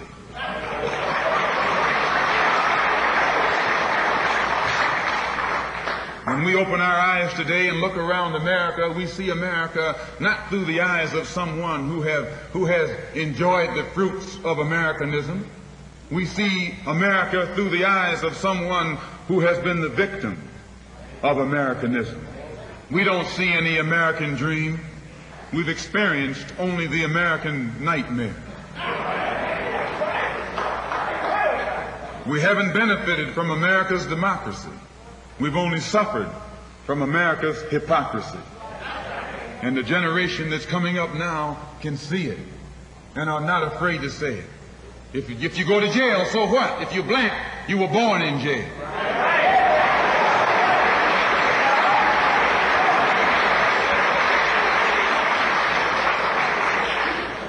If you black, you were born in jail. In the North as well as the South. Stop talking about the South. Long as you south of the Canadian border, you're south.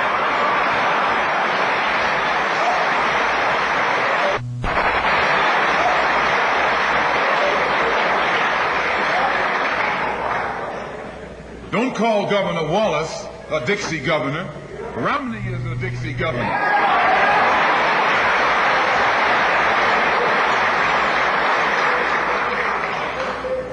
22 million black victims of Americanism are waking up, and they're gaining a new political consciousness, becoming politically mature. And as they develop this political maturity, they're able to see the recent trends in these political elections. They see that the whites are so evenly divided that every time they vote, the race is so close they have to go back and count the votes all over again. And which means that any block, any minority that has a block of votes that stick together is in a strategic position. Either way you go, that's who gets it. You're in a position to determine who go to the White House and who stay in the doghouse. You're the one who has that power. You can keep Johnson in Washington, D.C., or you can send him back to his Texas cotton patch.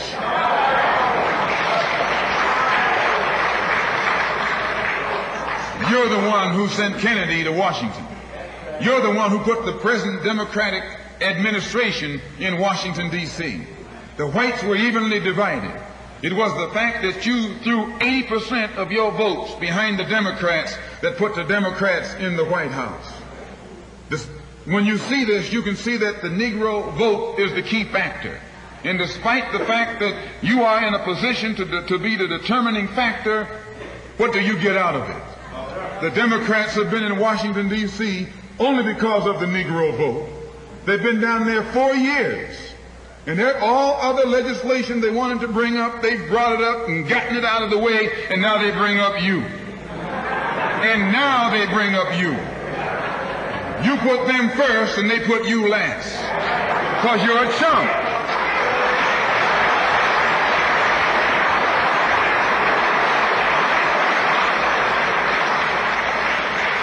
A political chump. In Washington, D.C., in the House of Representatives, there are 257 who are Democrats.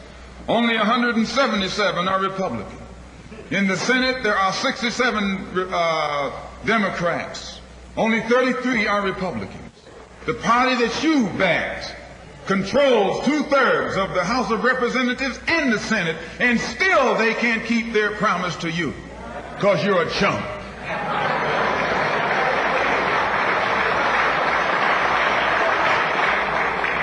Anytime you throw your weight behind a political party that controls 2/3 of the government, and that party can't keep the promise that it made to you during election time, and you're dumb enough to walk around continuing to identify yourself with that party, you're not only a chump, but you're a traitor to your race.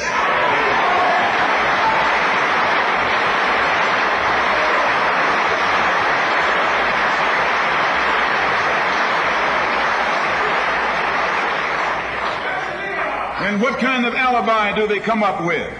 They try and pass the buck to the Dixiecrats. Now, back during the days when you were blind, deaf, and dumb, ignorant, politically immature, naturally you went along with that. But today, as your eyes come open and you develop political maturity, you're able to see and think for yourself. And you can see that a Dixiecrat is nothing but a Democrat in disguise. You look at the structure of the government that controls this country. It's controlled by 16 senatorial committees and 20 congressional committees. Of the 16 senatorial committees that run the government, 10 of them are in the hands of Southern segregationists. Of the 20 congressional committees that run the government, 12 of them are in the hands of Southern segregationists. And they're going to tell you and me that the South lost the war.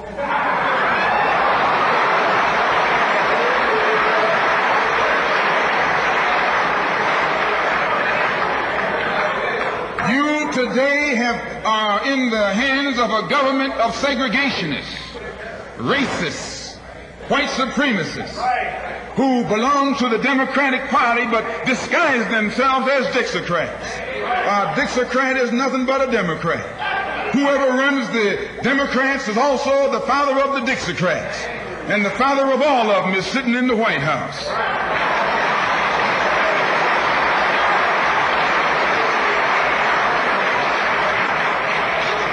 I say, and I say it again, you got a president who's nothing but a Southern segregationist.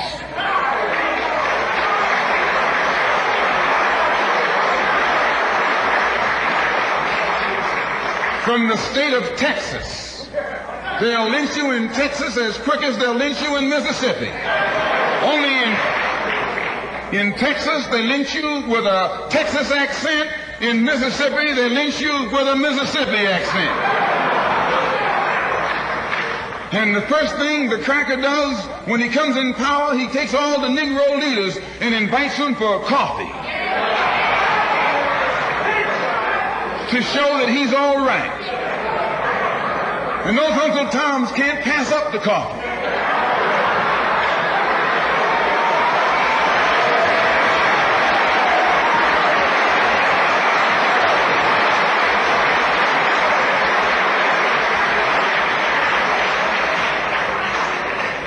They come away from the coffee table telling you and me that this man is all right because he's from the South. And since he's from the South, he can deal with the South. And well, look at the logic that they're using. What about Eastland? He's from the South. Make him the president. If Johnson is a good man because he's from Texas, and being from Texas will enable him to deal with the South, Eastland can deal with the South better than Johnson.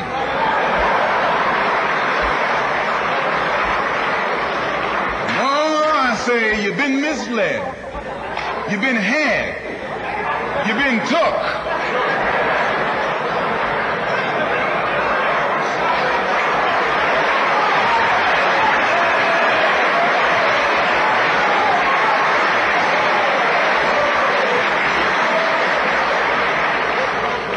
In Washington a couple of weeks ago while the senators were filibustering, and I noticed in the back of the Senate a huge map, and on this map it showed the distribution of Negroes in America. And surprisingly, the same senators that were involved in the filibuster were from the states where there were the most Negroes. Why were they filibustering the civil rights legislation? Because the civil rights legislation is supposed to guarantee voting rights to Negroes in those states. And those senators from those states know that if the Negroes in those states can vote, those senators are down the drain.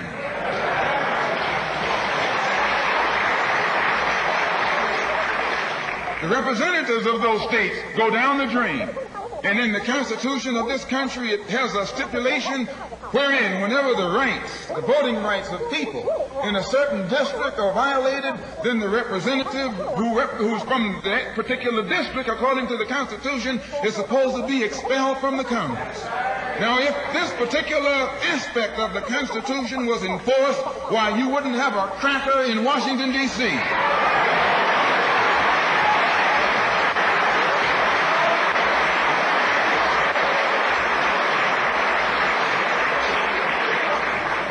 But what would happen when you expel the Dixiecrat? You're expelling the Democrat. When you destroy the power of the Dixiecrat, you're destroying the power of the Democratic Party. So how in the world can the Democratic Party in the South actually side with you in sincerity when all of its power is based in the South? These Northern Democrats are in cahoots with the Southern Democrats.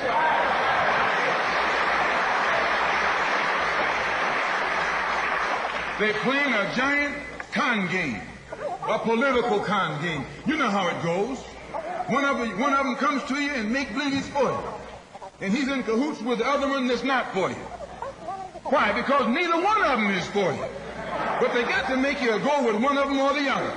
So this is a con game. And this is what they've been doing with you and me all these years. First thing Johnson got off the plane when he became president, he asked, "Where's Dickie?"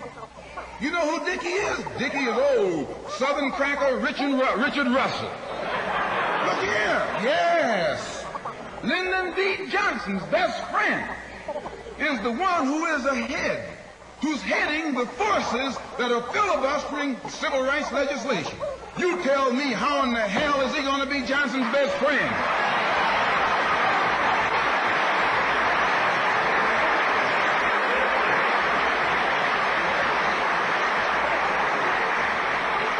How can Johnson be his friend and your friend too?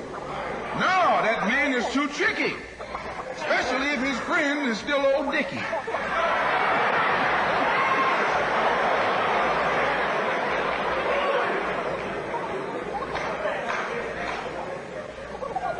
Whenever the Negroes keep the Democrats in power, they're keeping the Dixiecrats in power. This is true. A vote for a Democrat is nothing but a vote for a Dixiecrat. I know you don't like me saying that, but I'm not the kind of person who come here to say what you like. I'm going to tell you the truth whether you like it or not.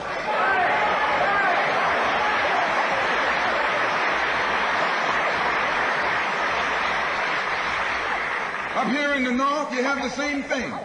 The Democratic Party don't do it. They don't do it that way. They got a thing that they call gerrymandering. They maneuver you out of power. Even though you can vote, they fix it so you're voting for nobody. They got you going and coming. In the South, they're outright political wolves. In the North, they're political foxes. A fox and a wolf are both canine. Both belong to the dog family.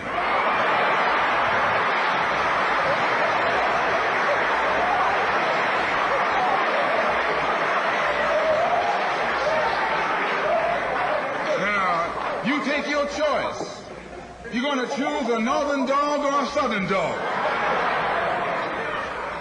Because either dog you choose, I guarantee you, you'll still be in the doghouse. This is why I say it's the ballot or the bullet. It's liberty or it's death. It's freedom for everybody or freedom for nobody.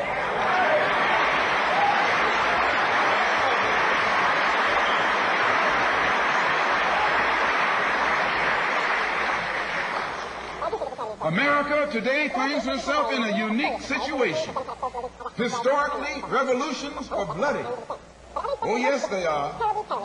They have never had a bloodless revolution or a nonviolent revolution.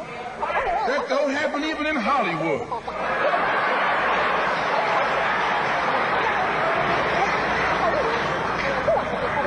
You don't have a revolution in which you love your enemy. And you don't have a revolution in which you're begging the system of exploitation to integrate you into it. Revolutions overturn systems. Revolutions destroy systems. A revolution is bloody. But America is in a unique position. She's the only country in history in a position actually to become involved in a bloodless revolution. The Russian Revolution was bloody. Chinese Revolution was bloody. French Revolution was bloody. Cuban Revolution was bloody. And there was nothing more bloody than the American Revolution. But today, this country can become involved in a revolution that won't take bloodshed. All she's got to do is give the black man in this country everything that's due. Everything.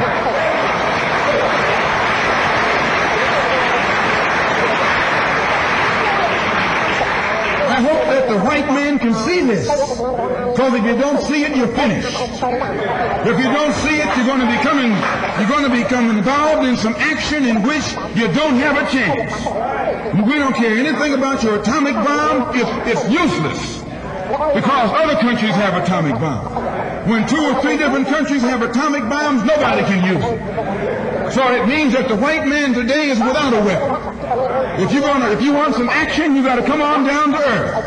And there's more black people on earth than there are white people on earth.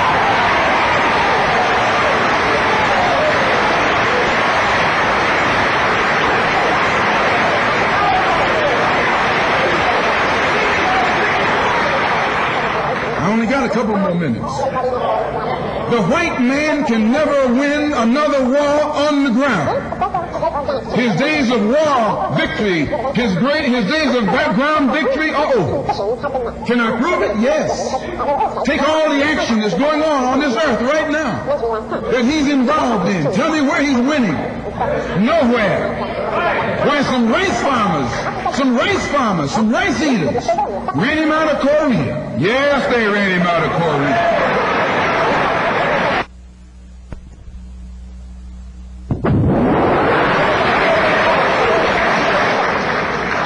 Race eaters with nothing but gym shoes and a rifle and a bowl of rice. Took him and his tanks and his napalm and all that other action he's supposed to have and ran him across the Yalu. Why? Because the day that he can win on the ground is past. Up in French Indochina, those little peasants, rice growers, took on the might of the French army and ran all the Frenchmen. You remember Dien Bien Phu? No!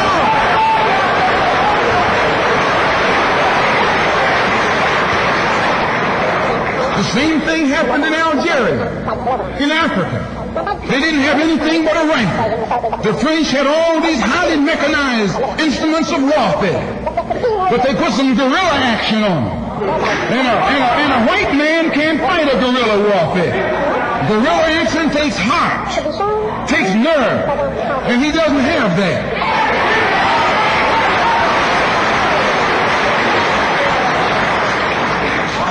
He's brave when he's got tanks. He's brave when he's got planes. He's brave when he's got bombs. He's brave when he got a whole lot of company along with him. But you take that little man from Africa and Asia, turn him loose in the woods with a blade.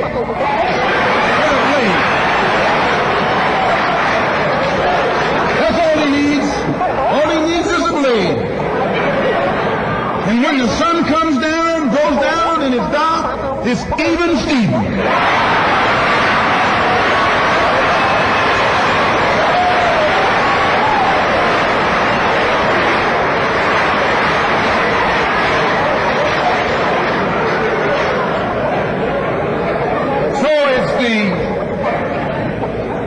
It's the ballot or the bullet. Today our people can see that we're faced with a government conspiracy. This government has failed us. The senators who are filibustering concerning your and my rights, that's the government. Don't say it's Southern senators, because it's the government. This is the government filibuster. It's not a segregationist filibuster. It's a government filibuster. Any kind of activity that takes place on the floor of the Congress or the Senate, that's the government. Any kind of dilly-dallying, that's the government. Any kind of pussyfooting, that's the government. Any kind of act that's designed to delay or deprive you and me right now of getting full rights, that's the government, that's responsible.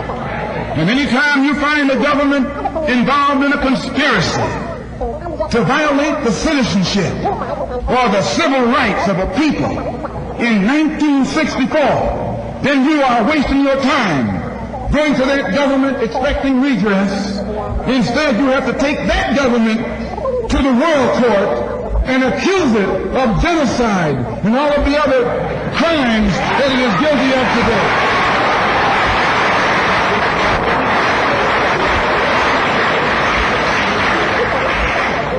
So those of us whose political and economic and social philosophy is black nationalism have become involved in the civil rights struggle.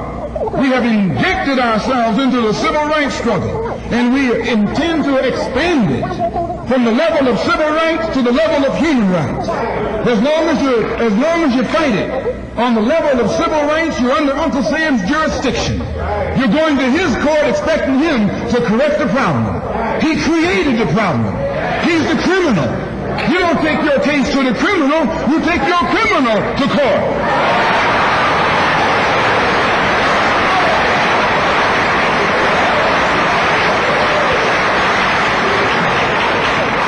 When the government of South Africa began to trample upon the human rights of the people of South Africa, they were taken to the UN.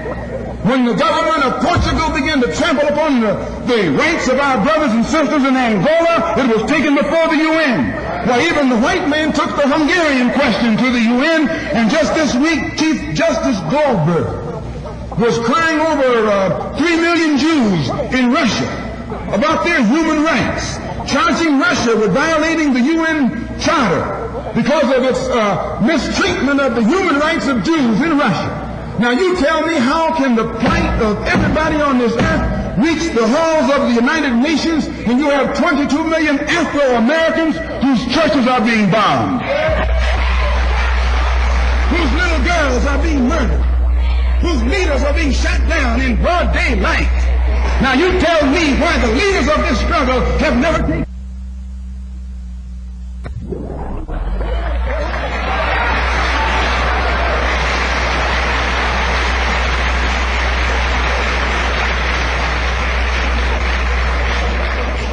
So our next move is to take the entire civil rights struggle problem into the United Nations and let the world see that Uncle Sam is guilty of violating the human rights of 22 million Afro-Americans right down to the year 1964, and still has the audacity or the nerve to stand up and represent himself as the leader of the free world.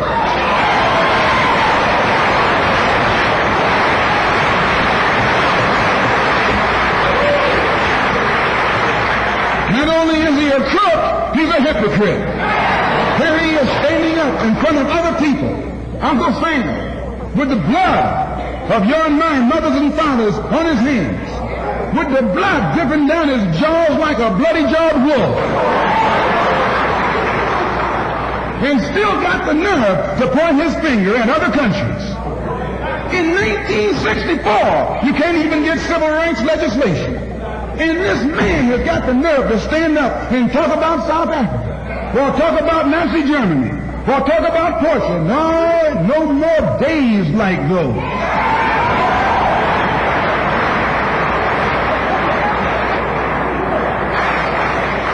So I say in my conclusion, the only way we're going to solve it, we got to unite. We got to work together in unity and harmony. And black nationalism is the key.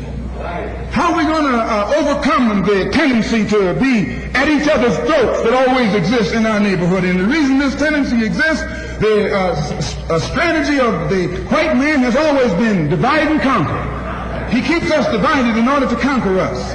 He tells you I'm for separation and you for integration and keep us fighting with each other. No, I'm not for separation and you're not for integration. What you and I are for is freedom.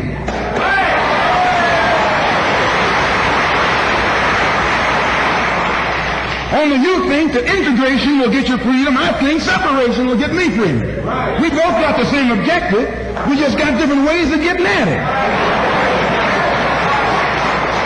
So I studied this man, Billy Graham, who preaches white nationalism. That's what he preaches.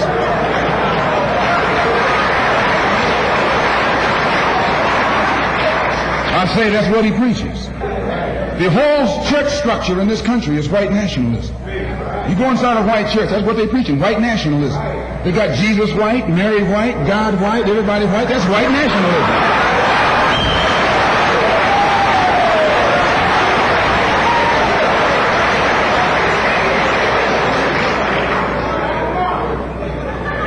So what he does, the way he circumvents the jealousy and envy that he ordinarily would incur among the heads of the church. Whenever you go into an area where the church already is, you're going to run into trouble.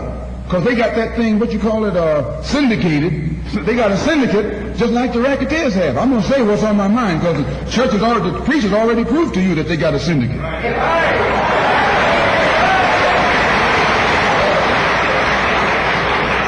And when you're out in the rackets, whenever you get in another man's territory, you know, they gang up on you. And that's the same way with you. You run into the same thing. So how Billy Graham gets around that, instead of going into somebody else's territory like he's going to start a new church, he doesn't try and start a church. He just goes in preaching Christ. And he says everybody who believes in him, you go wherever you find him. So this helps all the churches, and so since it helps all the churches, they don't fight him. Well, we're going to do the same thing, only our gospel is black nationalism. His gospel is white nationalism, our gospel is black nationalism. And the gospel of black nationalism, as I told you, means you should control the politics of your community, the economy of your community, and all of the society in which you live should be under your control. And once you feel that this philosophy will solve your problem, go join any church where that's preached. Don't join a church where white nationalism is preached. Now you can go to a Negro church and be exposed to white nationalism. Because when you walk in a Negro church and you see a white Jesus and a white Mary and some white angels, that Negro church is preaching white nationalism.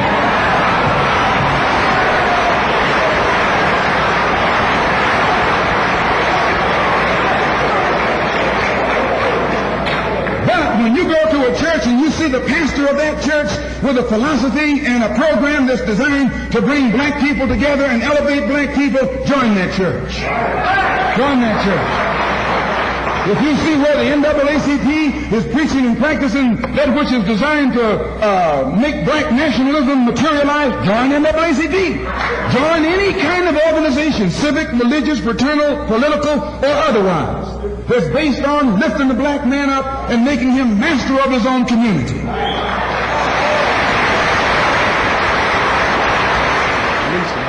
The thing that I thought might be good for starting it off is to talk about one of the most pervasive beliefs in the general society about the Nation of Islam, and that is that it is an organization dedicated to the use of violent means to attain its goals. The question I have is, how true is this, and why do you think it persists in society? Well, the Muslims who have accepted the religion of Islam and follow the religious guidance of the Honorable Elijah Muhammad have never bombed any churches, have never murdered any little girls, as was done in Birmingham, have never lynched anybody, have never at any time been guilty of initiating any aggressive acts of violence during the entire 33 years or more that the Honorable Elijah Muhammad has been teaching us. The charge of violence against us actually stems from the guilt complex that exists in the conscious and subconscious minds of most white people in this country. They know that they've been violent in their brutality against Negroes. And they feel that someday the Negro is going to wake up and try and do unto them as they have done do unto the whites as the whites have done unto us. We aren't a violent group. We are taught by the Honorable Elijah Muhammad to obey the law, to respect everyone who respects us. We're taught to display courtesy, to be polite. But we're also taught that at any time anyone in any way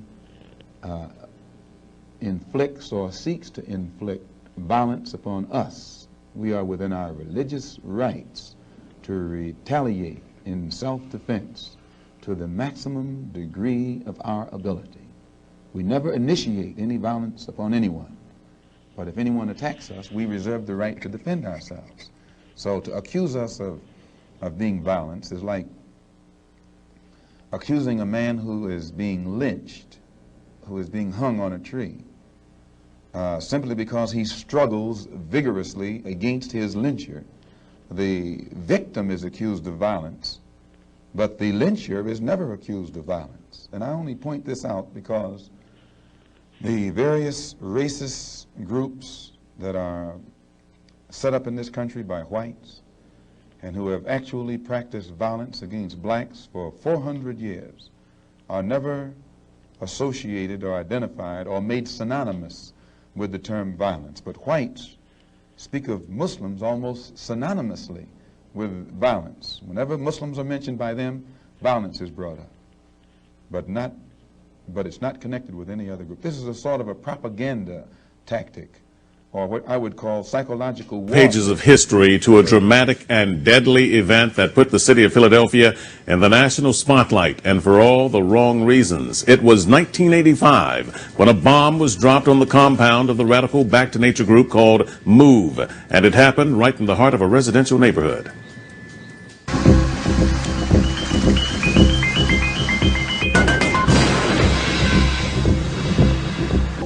11 people, including 5 children, were killed and 61 homes, an entire city block, destroyed from that incident. That was 23 years ago, but for many, the firestorm of this controversy is still burning today. To understand what happened in May of 1985, you have to actually go back 7 years prior to that, when MOVE was involved in an altercation resulting in the death of a Philadelphia police officer. 9 members of the group were tried and convicted and sentenced to 30 to 100 years in prison. Well, last month they had their first parole hearing, and they were denied. Ramona Africa is a member of the MOVE organization and was in the house when the bomb was dropped back in 1985, and she's upset now over the parole procedure that still has her family members locked up some 30 years later. Ramona, thanks for being a part of the program. Thanks for the opportunity to inform your audience about what's going on here. Well, what I want to do is try and cover as much ground as we can in the time that we have. Let's begin by saying that in 1985, the bomb was dropped on Philadelphia, as we showed, and dropped on the MOVE compound. But tell me what happened, in your opinion, in the incident in 1978 that resulted in the death of a police officer. Well, what happened is, because MOVE tells the truth and speaks out about the injustices and racism in this system and could not be stopped, could not be bought off, could not be beat into submission, the government just basically decided that they needed to exterminate MOVE. And they used the excuse of an eviction, that MOVE would not leave our home, under an eviction, as an excuse to come out and not arrest, but to kill MOVE people. And this was under the administration of the Frank Rizzo. That's right. In 1978, and so the police department, the city of Philadelphia, came to the home of the MOVE organization and actually bulldozed the home down. That's correct, and we're looking at some of the old footage here that has the fire hoses and so forth on the compound. This was in 1978. That's correct, and it's very important to understand 2 things. One, it was the Philadelphia Police Department and the Fire Department that was used to attack MOVE, and you're absolutely correct in that MOVE's home was demolished within hours after my family was arrested. And this is very important because there was a court order from a judge named Calvin Wilson that that house was not to be touched. There was going to be a hearing on what was happening with that house. Despite that, and despite the fact that it had now become a crime scene, the scene of a crime where a police officer was killed, they just completely demolished it, which is destroying evidence, destroying the scene of the crime. And Ramona, were you in the compound in 1978 when that shootout took place? No, I was not. From what you were told, from your understanding of it, did the members of the MOVE organizations, were they firing weapons back at police as they were being fired upon?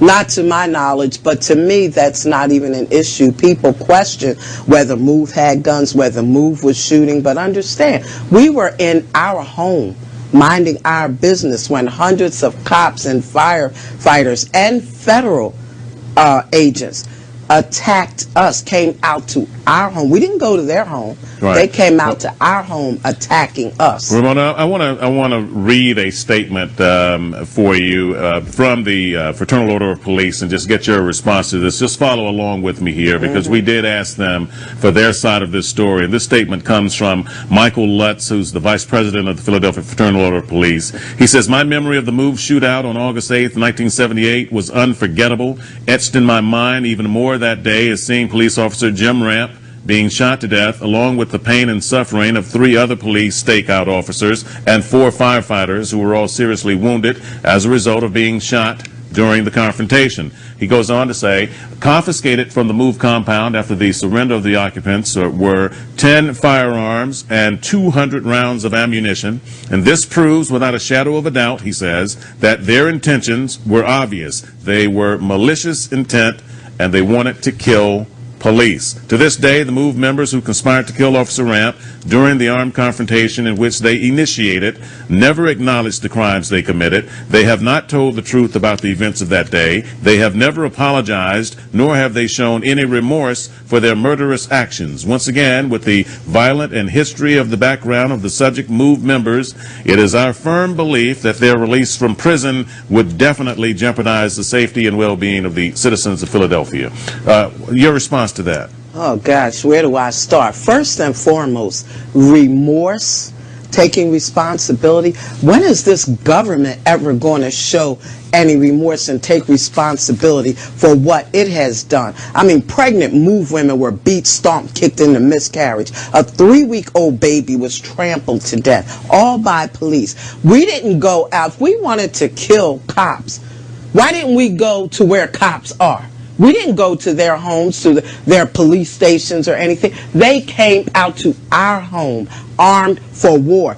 Cops testified that they emptied their guns into the basement of our home where they heard babies crying. They couldn't see too good because of the tear gas and it was dark. They emptied their guns, refilled them, and emptied them again in corners where they heard babies crying. What was MOVE even being arrested for? Why were they out there? For an eviction? And this is what they do, but they want MOVE to talk about remorse and right that there, we killed Ramona, Let me just make one more point. Because I the want to talk judge about who presided over that trial, at the end of that trial, at the end of them presenting all their evidence, said he didn't have the faintest idea who killed James now let's get to the issue of remorse, because again, 30 years later, the first parole hearing for the MOVE 9, as it was called, as the group was called, the MOVE 9, the ones who were sent to prison, sentenced to 30 to 100 years. The first parole hearing, some 30 years later, just passed, and they were denied. And you say part of the reason they were denied is because they still don't show remorse. You say they don't show remorse because they're not guilty. Absolutely. Yes, they had their first parole hearing after 30 years, on their minimum of 30 years. And the main reason that they were denied parole, and it says it right on their parole papers, that they, quote unquote, refused to take responsibility and admit guilt. I mean, first of all, if you're not guilty, why would you say you are? Second of all, has the parole board ever heard of the First Amendment? Since when does any agency of this government have the right to demand that you say you're guilty, particularly if you're not, but even if you are. The Fifth Amendment says that they cannot even make you say you're guilty or demand that you say you're guilty, even if you are. So what happens now? What happens now, Ramona? This is my final question, but what will the MOVE organization do at this point? It's been 30 years, and they're still behind bars, and it seems as though this issue is still as hot as it ever was. What will the MOVE members do now? We're coming after the parole board and their bosses, because what they're doing is patently illegal, unconstitutional, and we intend to come after them, expose them, and talk about taking responsibility, being held accountable. We're going to hold them accountable. All right, Ramona Africa, thank you very much for sharing your time. Of Africa and the type of understanding of our people here in order to build a bridge, a contact, a line of communication between the two. And once the lines of communication have been established and our African brothers can stretch forth their hands and reach us, and we can stretch forth our hands and reach them, why, there's nothing that this blue-eyed man in this country will be able to do to you and me successfully from that day onward. Malcolm X had laid down a threat to the colonial powers of the world. It is nationalism that's bringing freedom to oppressed people all over the world. It was nationalism that brought freedom to the Algerians. It was nationalism that brought freedom to the Nigerians and to the Ghanaians.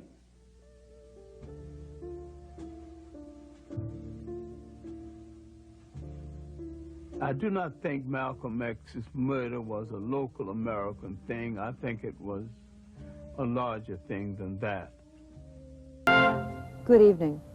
2 years ago this month, the Philadelphia police, attempting to arrest members of a radical group called MOVE, dropped a bomb on a West Philadelphia row house. 11 people were killed, 250 people were left homeless. Tonight, our inquiry into the crisis. We ask what happened and who was responsible. We should note that the mayor of Philadelphia has refused to talk to Frontline, as have police and fire department officials. Our program is called The Bombing of West Philly. It is reported by Leon Dash and produced for Frontline by Martin Smith.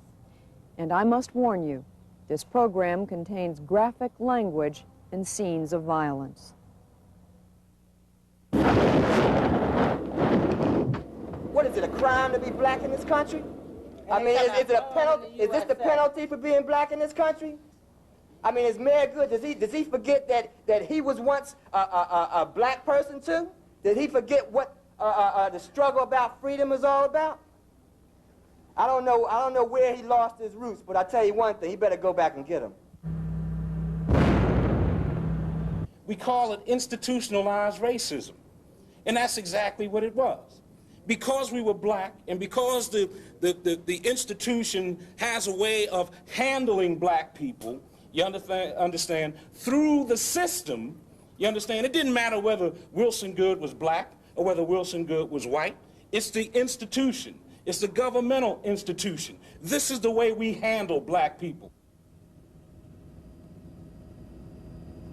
To sacrifice us to cover up their mess was not fair. I didn't do anything to these people. I didn't do anything. All I wanted was help. And just to strip me of my happiness was not right, was not fair. Where is the justice? Where? This is a story about a feud between the Philadelphia police and a radical group called MOVE. A feud that spanned over 10 years and took the lives of 1 police officer, 6 MOVE adults, and 5 children. A feud that city leaders allowed to disrupt and finally destroy a neighborhood. This is the story of how it happened and who was to blame. As the mayor of the city, I accept full and total responsibility for decisions made to in fact go in and to evacuate the Osage Avenue house. I stand behind those persons who made those decisions. I support my commissioners, I support my managing director, and I want the people of the city to judge me by that decision. A little over a month after the May 13, 1985 confrontation, Mayor Good appointed a commission to investigate the incident. Do you solemnly swear to tell the truth and nothing but the truth, so help you God? I do. Over 140 hours of hearings included testimony from the mayor, the city's managing director, the police commissioner, and the fire commissioner. That you wanted to act in a comprehensive fashion. In its final report, the commission cited the mayor for abdication of responsibility and gross negligence. We have to remember that this nation fought wars to prevent bombs from being dropped on its people in this country. And we sit by and allow a little city government to borrow a helicopter and concoct a bomb with high military explosives, C4, and drop it on our people? What kind of people are we? That's the issue. When they begin to charge us, when they begin to throw stuff, we're going to take them on. Yes, okay? you have to. I understand. The origins of the MOVE confrontation date back to the 60s and 70s, when Philadelphia, under police chief and eventually mayor Frank Rizzo, tolerated a police force with one of America's worst records for brutality. This is MOVE, and this is 309 North 33rd. MOVE is a totally revolutionary organization, and the purpose of MOVE is to exhibit by its activity the purpose of revolution. The young blacks and some whites who joined MOVE came of age in this era, and they vowed to destroy the system under which they grew up. Their leader and founder was Vincent Leapart, alias John Africa, a freelance handyman who advocated the abolition of all man-made laws. In the early 1970s, about 30 MOVE members lived in a two-story house in the Powelton Village area of West Philadelphia. MOVE's philosophy called for lots of exercise, a raw food diet, and rejection of all technology. The policemen who confronted MOVE found them difficult to understand. These people are just neurotic. I mean, it's like insane. There was no principle. There was nothing behind them. Nobody even know what it meant, MOVE. I mean, they still don't. And so somebody said they got it because when they were kids growing up, every time they seen a cop, he'd say, "Move." So they called themselves MOVE. I mean, I don't know how they got it. I want to point out one thing. Like, you may hear me use profanity, but it is impossible to describe a maniac, a profane, obscene, pornographic freak without using profane words. Profanity was their biggest weapon. Demonstrations like this protest in front of a Philadelphia police precinct inevitably led to arrests. You don't see something that's profane, you can't use a pretty word, motherfuckers. You have to understand that MOVE selected the time and the date and the place when they were going to get arrested. They decided that today is an activity, we're going to get arrested, and we go out and we protest and we'll do this and that, and who's going to get arrested and whatever have you. Charles Patton was a Philadelphia police officer until 1984. As he told frontline correspondent Leon Dash, arresting MOVE members only passed the problem to the courts. MOVE literally, I believe, tied the court system up. Just a mere fact, we locked them up for failure to disperse, right, and disorderly conduct. When they went into the court system, as a result of their actions, calling the judge misfit MF, etc., etc., etc., the judge held them in contempt of court. Now, we may only locked up a few of them, but then the spectators in the audience, other MOVE supporters and other MOVE members, they would disrupt the court. Now the judge, in turn, would hold maybe 6 or 7 or 8 or 9 or maybe even 10 of them in contempt of court. So you have one person on trial and end up with maybe 10 being held in contempt. What we do, we go to court and we start sounding the judge. Judge would come in, the court bailiff would say, "All rise." And the first thing everybody sees is us sitting there. Delbert Africa, a former Black Panther, joined MOVE in 1972. Understand, MOVE went to court with a confrontation unit. This is what we called it. Because not everybody went to court or got arrested, okay? We went to court with a confrontation unit of at most 15 people, all right? Those 15 people had a total of over 800 and something cases, well over millions of dollars of bail. And it didn't take no whole lot of us. Like I say, it wasn't but 15. Can you imagine that example if everybody went to court and said, I don't care what you do, give me contempt. So what? I have just as much right, and my brother got just as much right to speak as you. So what you doing arrogantly gaveling us down? Delbert practiced his courtroom tactics in MOVE mock trials. Understand is our freedom is in jeopardy, and we will do anything to protect that freedom. You cannot put any restrictions on our freedom. Mr. Africa, this is not a forum for your political view. What is it? Do you understand that? Do you understand that I was brought here because of my beliefs, because of my views? So obviously this is a forum for it. I object. I think the witness at this point is badgering the judge. In March 1976, one incident triggered a rapid escalation of hostility between MOVE and the city. MOVE claims the police killed one of their babies. Delbert and Jerry Ford Africa were there. This baby was murdered. It had, you know, been beat on the head with the sticks when the cop was trying to beat Janine down. All right, and to have that happen, I think it resolved MOVE members to the point where it said we ain't backing up.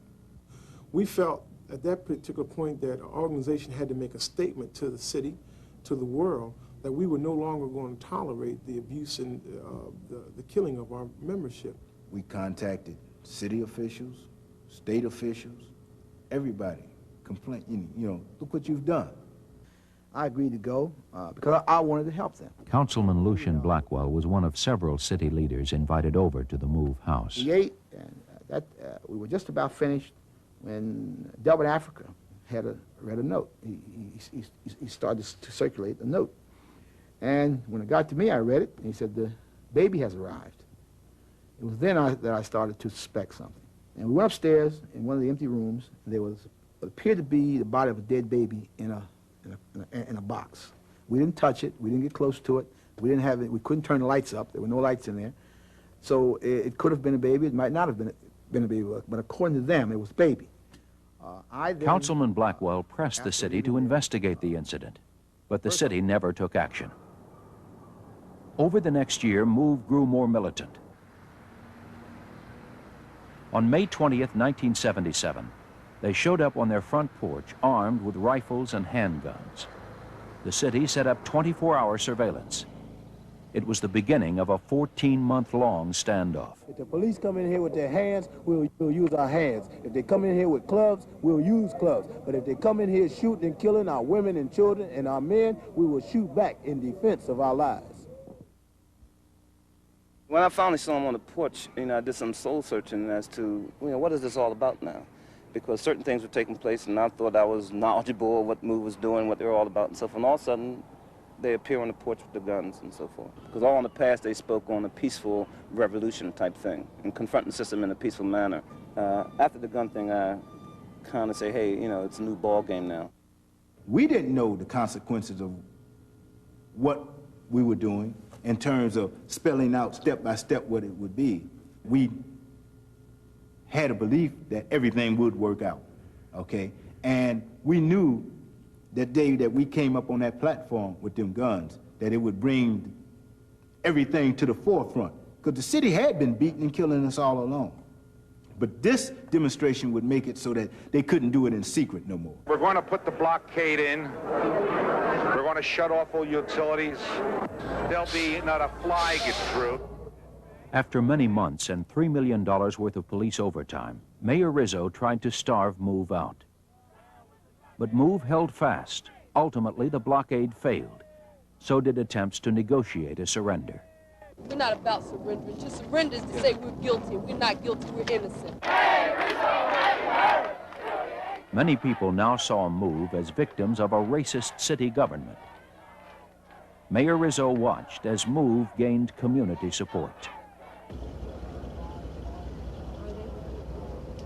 Then, on August 8, 1978, the mayor, convinced nothing else would work, sent in the police. It would be the first full-scale confrontation between MOVE and the city. The police will be in there to drag them out by the backs of their necks. There will be a confrontation this time. There will be no barricades. I don't know. It's up to them whether no barricades, Mike. They're going to be taken by force if they resist. No question about that. Children or not. Some supporters came around to our house early in the morning saying, hey, man, the police is massing around the corner. They're coming up. We all, throughout the house, were awake. We gathered everybody together, the kids, children, and we rushed on down to the basement to prepare for them coming.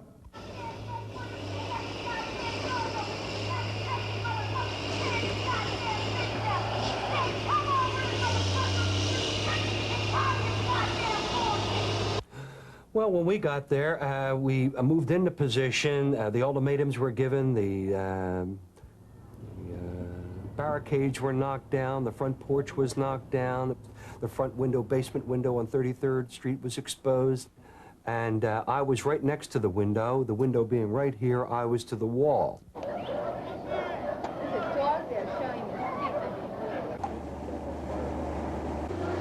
Two of them now. Two dirty guns. Oh, they're shooting. They are.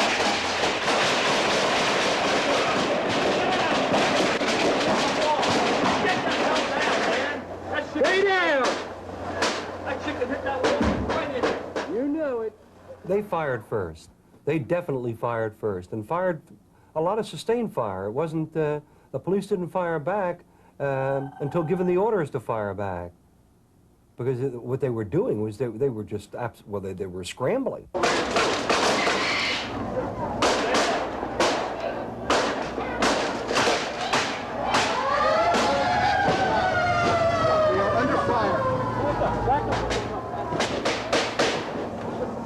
Next to the car. One police officer lay dead. 4 other policemen and 4 firemen were wounded. MOVE claims they never fired a shot. I know the cops fired the shots throughout the whole thing. Ain't no doubt about it. Ain't no doubt about it. We didn't fire. Who killed Officer Ramp? One of them cops. And that's why they want to cover it up. That's why they want to cover it. Under the Rizzo regime right then and there, ain't no way in the world he would admit that his hand-picked Gestapo had shot each other to death. But them frantic cops admitted that they were shooting off rounds all throughout there, all right? Gunfire was going off for 5-10 minutes, all right? One cop, he's now FOP president, Bob Hurst, he admitted that he looked through our window, saw a group of women and children. He said women and children, unarmed, and he emptied his damn carbine at them. Delbert, Africa, yesterday told me that you had seen some women and children through the basement window and then emptied your carbine rifle through that window. No, absolutely not. Delbert knows better than that. What I seen was Chucky Africa. Seen him clearly coming right up to the window. And I seen him with that Mini Ruger 223, and I said that. And that's what I seen. The only time I seen the women and children is at the time they were coming out of the window, when it was all over. I never seen the women and children in there. You could hear them. Delbert's right on that. I mean, I knew they were in there. Were you afraid that you could hit any of the women and children? There was a possibility. How did you feel about the possibility? Well, I didn't like that possibility at all. I mean, I don't like that. I mean, I don't like that, but I don't know who's firing back at me either. I mean, you don't know what's in the opposite end of that barrel. You just don't know. So you have to neutralize any adversary. Any adversary has to be neutralized.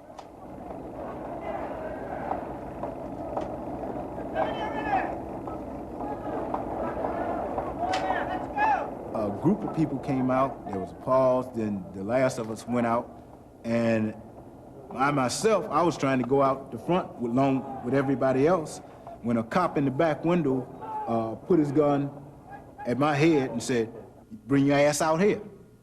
And I looked, and I dug, I had no other choice. So I come out on the side on Pearl Street, and that's when the cops jumped up and down and on my head, in my groin, the whole bit, right in front of international TV, okay? And these are the same cops that tried to say I come out of there armed.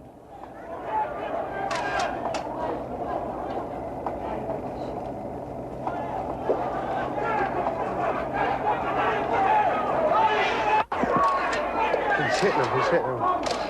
Hitting him on the head. Kicking him on the head. I have no idea. I couldn't see. Shut up! Cops, you're making a mistake doing that, sweetheart. Your ass, they are. As far as Delbert, Africa, and the frustrations of those police officers, and having their leader come out there as defiant as he did, after having slaughtered our own people, and then expect a society to turn around with no emotion, you strip it, they're sterile, and you're not supposed to touch the guy. It's a wonder the man ever walked. How in God's name can anybody just say, well, treat him properly, forget it, emotions are free, don't do anything, pick up your dead, pick up all your wounded, walk away, everything's okay, he did his thing, but it's okay, you don't do your thing.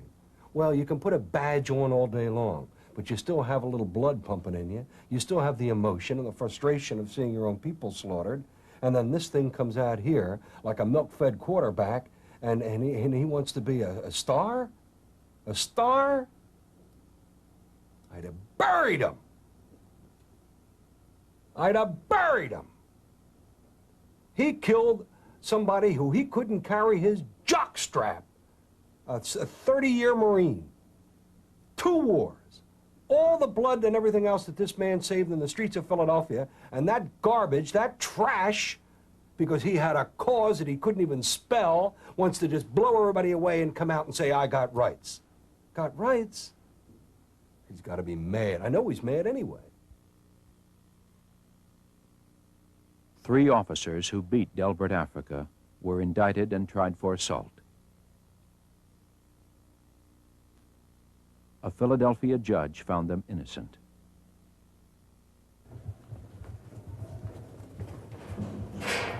Delbert and 8 other MOVE members were convicted of murder.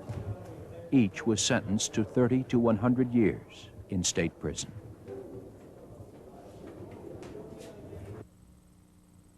Over the next few years, MOVE disappeared. Long live John Africa. It was not until 3 years later that some fugitive MOVE members were discovered living in Rochester, New York. John Africa was one of them. He and the others had fled Philadelphia before the August 8th confrontation. Federal and local prosecutors in Philadelphia hoped they could put MOVE away forever. They did not succeed. MOVE sympathizers are celebrating the acquittal of their leader, Vincent Leapart, also known as John Africa. Leapart was asked how he felt when the verdict was read. Nothing. I was asleep. What are your plans in terms of staying in Philadelphia, in terms of trying to continue the MOVE cult? It's not a cult. It's an organization. Okay, what are your plans? After the trial, MOVE members not in prison took up residence in a black middle-class neighborhood a couple of miles from their Powelton Village shootout. All was quiet for the first couple of years. But in the summer of 1983, a second MOVE confrontation started to take shape. Our first confrontation with the MOVE people really came about with the children. First, the neighbors complained about children eating out of their garbage cans and about stray dogs, roaches, and smell. Trash, and the animals were back there, and in the summertime they had raw meat back there. And there were also stories of verbal and physical attacks. Mo Africa, he ran and punched me in the back of my head. The neighbors expected the city to act. Threatened to kill my 17-year-old son. They threatened me, said... what did they say they were going to do to you? They said they were going to kick my door in, rape my wife, and kill my children. This city did nothing to stop these people. All they got were promises. They told us what we wanted to hear, the city officials. We will take care of this problem. Don't worry about it. Let's don't get nothing going until Mayor Good gets elected.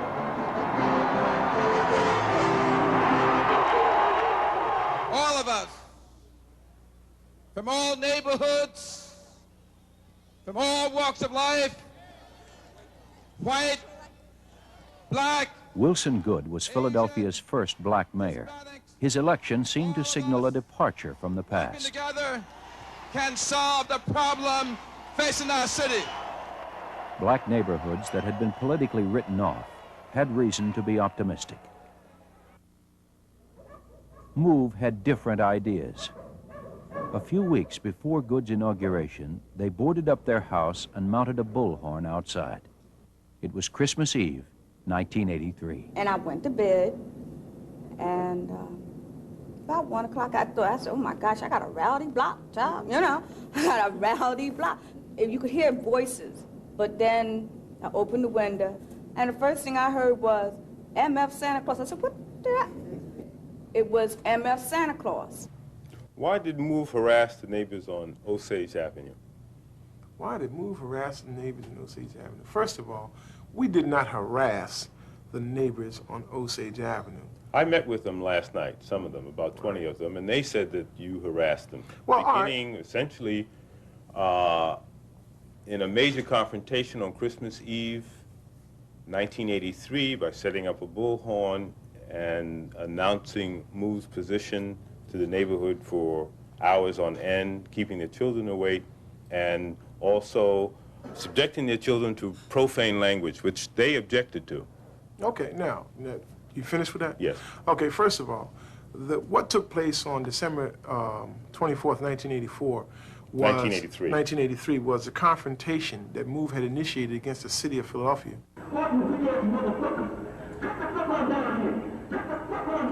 Concerning the use of the bullhorn and the use of profanity. Well, it's unfortunate that our confronting the system in the way that we did was to impose on their rights, but certainly it wasn't. In fact, it was to ensure them. I went over to the MOVE house and talked with Frank James and Conrad and Teresa and Rhonda Africa about what their reason was to have all of this confusion on our block. They said, well, we're trying to get our people who are in jail unjustly because of the Powelton Village incident in 1978. They said, we want to get them released. They said, if we make you angry enough as residents, as our neighbors, then City Hall has got to respond. What led to the neighbors' complaints is the position that we took, that we have innocent people in prison and we want them out. And our demonstrations to get our people out of prison. We talked on the loudspeaker, yes we did. We told people that we were pushed to take the position that we're taking, that if they wanted to do something to eliminate the situation, to relieve it in some way, that they should be down City Hall complaining. We encourage people to go down City Hall and complain. They said, we're going to put pressure on you until you put pressure on City Hall and make them let our people go. On Memorial Day of 1984, 15 Osage Avenue residents went down to City Hall to meet with the mayor. When we had a meeting with the mayor, we all went out there. I know right then in my heart, I know there wasn't nothing he was going to do for us. Because he said to us, why can't you all deal with it? It's black on black. He didn't want to deal with us at all. He had just like we was a bunch of bombs sitting there, and he was talking to a bunch of bombs. That's the feeling you got? That's the feeling I got, and I think we all got that same feeling. That he was talking down to you? Right. He didn't even want to talk to us. We were wasting his time. We wasted his time that Sunday morning. I don't know how to solve a problem at this point. I cannot, as mayor of the city, take an illegal action in order to begin to deal with the concerns of a block. I sensed very early that we did not have the expertise to do what had to be done. At hearings held to investigate the city's handling of the 1985 MOVE confrontation, city officials described how the city dealt with neighbors' complaints. Did you yourself or through your committee bring it to the attention of other agencies? No, we did not. Was this just too hot to handle? I think that's a good summary for it, sir. Mr. White, if this was too hot to handle, what help was available to those neighbors? Mr. Bowser, if the city couldn't help them, who could? Well, you're saying the city, you're asking me. I'm obviously not communicating, and Mr. White, I don't want to prolong this. Did you call anybody up and say, look, we got a bad problem out on Osage Avenue? No, I did not. And someone had better do something about it? No, I did not. Failure to respond to neighborhood complaints was part of a policy of avoidance. Even when the mayor was informed that outstanding warrants on some MOVE members justified making arrests, the mayor chose to avoid confrontation. I did not see that going in and making arrests of 2, 3 people on misdemeanor charges would in fact solve the problem, and would in fact do nothing more than aggravate the problem and make the problem worse. With the city not taking action, MOVE continued to put pressure on the neighbors. In the fall of 1984, they went so far as to construct a fortified bunker on their roof, complete with gun portals and a new and larger bullhorn.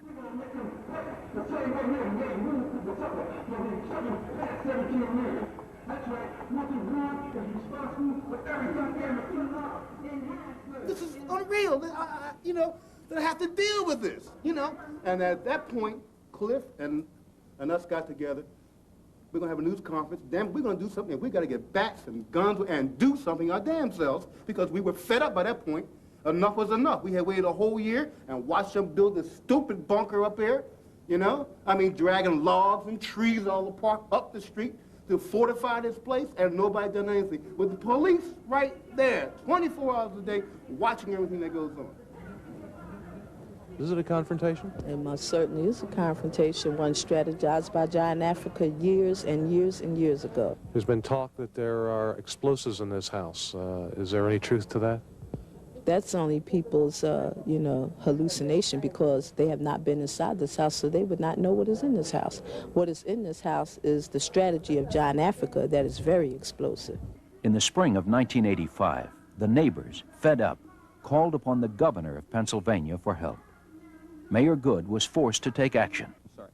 Like Mayor Rizzo before him, he turned the matter over to the police. The final point I gave to the police commissioner was, take your time, prepare a good plan. We can then proceed with a tremendous amount of order. On Mother's Day, May 12th, the police evacuated the neighborhood and told residents they could return in 24 hours. But I was told to leave, because you don't know what the extent of this is going to be, you know? What do you think? I think, believe it or not, I think you'll have to kill all of them.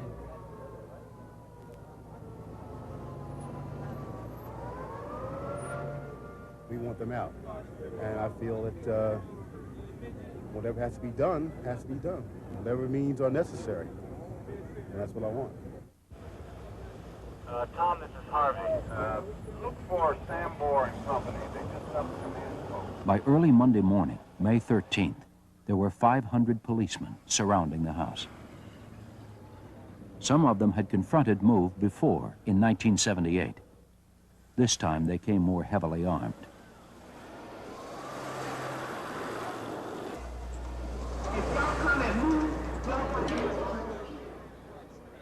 At 5:35 a.m., the police gave 4 MOVE members named in arrest warrants 15 minutes to surrender.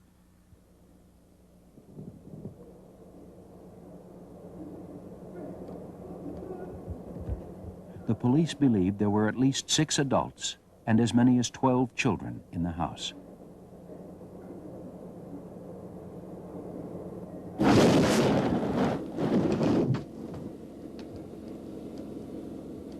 When MOVE refused to surrender, the police opened up with tear gas, smoke, and water cannons.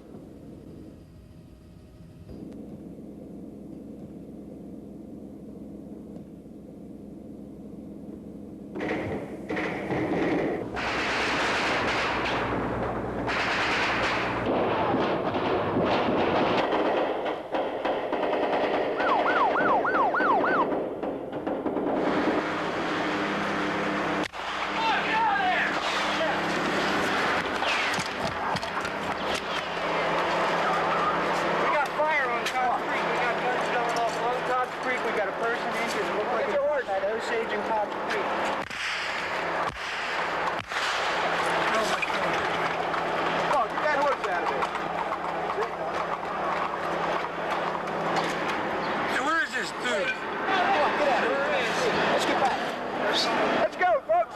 out of here. Stay out of the line, please. Get back.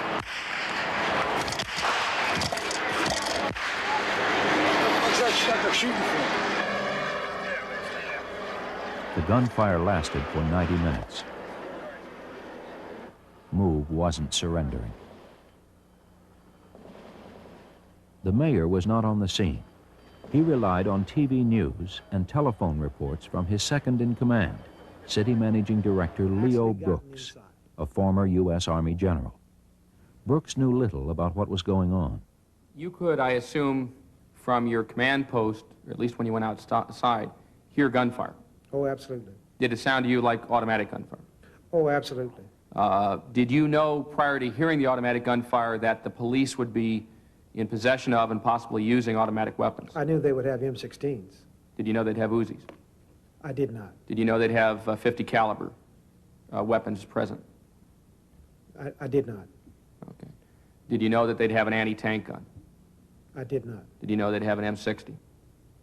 I did not. While Brooks was supposedly in charge, the mayor was at home with some local politicians who he'd invited over to help him monitor the morning's events. From the mayor's kitchen, they could hear the gunfire. I arrived about 4:30 along with President Coleman, City Council. I met State Senator Hardy Williams and State Representative Pete Truman. We sat there with the mayor for a long time.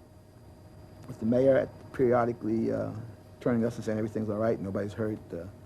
At one time he said that they're not firing in the house in response to the fact that we were a little worried about hearing the gunfire, and rapid gunfire, which sounded like automatic weapons, and said that they're firing over the house but not in the house. At any time during that morning, did Mr. Brooks report to you whether or not police were returning fire at the house or were shooting above the house? My understanding from one conversation I had that morning was that the police were shooting above the house. The mayor was misinformed. The police fired at least 10,000 rounds, not over, but into the house.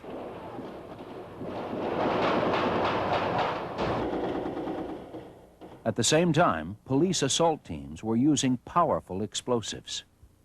You understood they were going to use explosives that would only put 3-inch holes in the wall. Yes.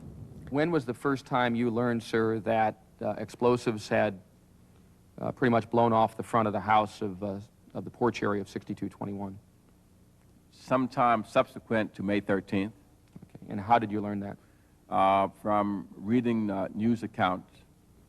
Are you positive that you told the mayor that you were going to use explosive charges? Yes, sir, I did.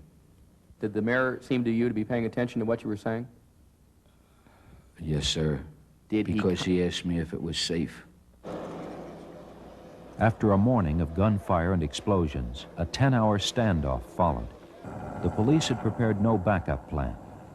With Move holding fast, the police discussed alternatives, but did not consult any of the city's trained crisis negotiators. Meanwhile, the mayor went down to City Hall and in mid-afternoon held a press conference. We intend to evict from the house, we intend to evacuate from the house, and we intend to seize control of the house. We will do it by any means necessary. Mayor, do you have any plans?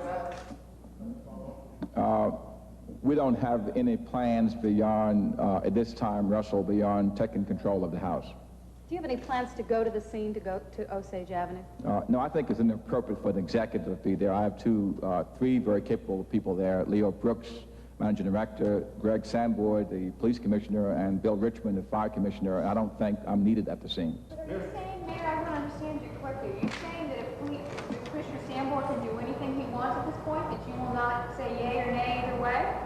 I'm saying to you that the Police Commissioner is Police Commissioner, and he's in charge of police operations, and that he will be, in fact, listened to in terms of how he wants to proceed.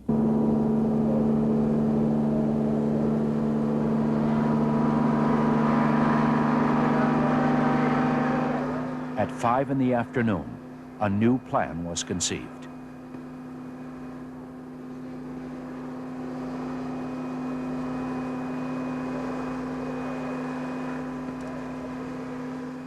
I told the mayor that it was going to be difficult to secure that area during the night, that the neighbors were clamoring to return to their homes, and that the commissioner wanted to drop a device on the roof to destroy the bunker and penetrate the roof.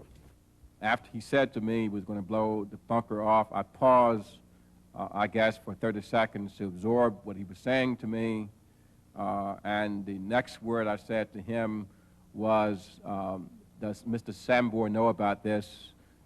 He says yes, it was his idea. This, in my estimation, was the best way to go.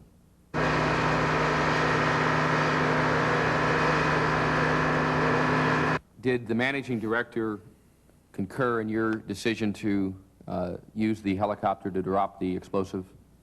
Yes, sir. Did he then call the mayor? He did. Did you tell the mayor that it was going to be dropped from a helicopter? I did. And you recall yesterday that he testified that his recollection differed? Yes. Are you positive you told him that it was going to be dropped from a helicopter? I'm positive. Director Brooks' understanding of that conversation differs from mine somewhat, in that he recalls having said to me that they were going to use a helicopter to do this.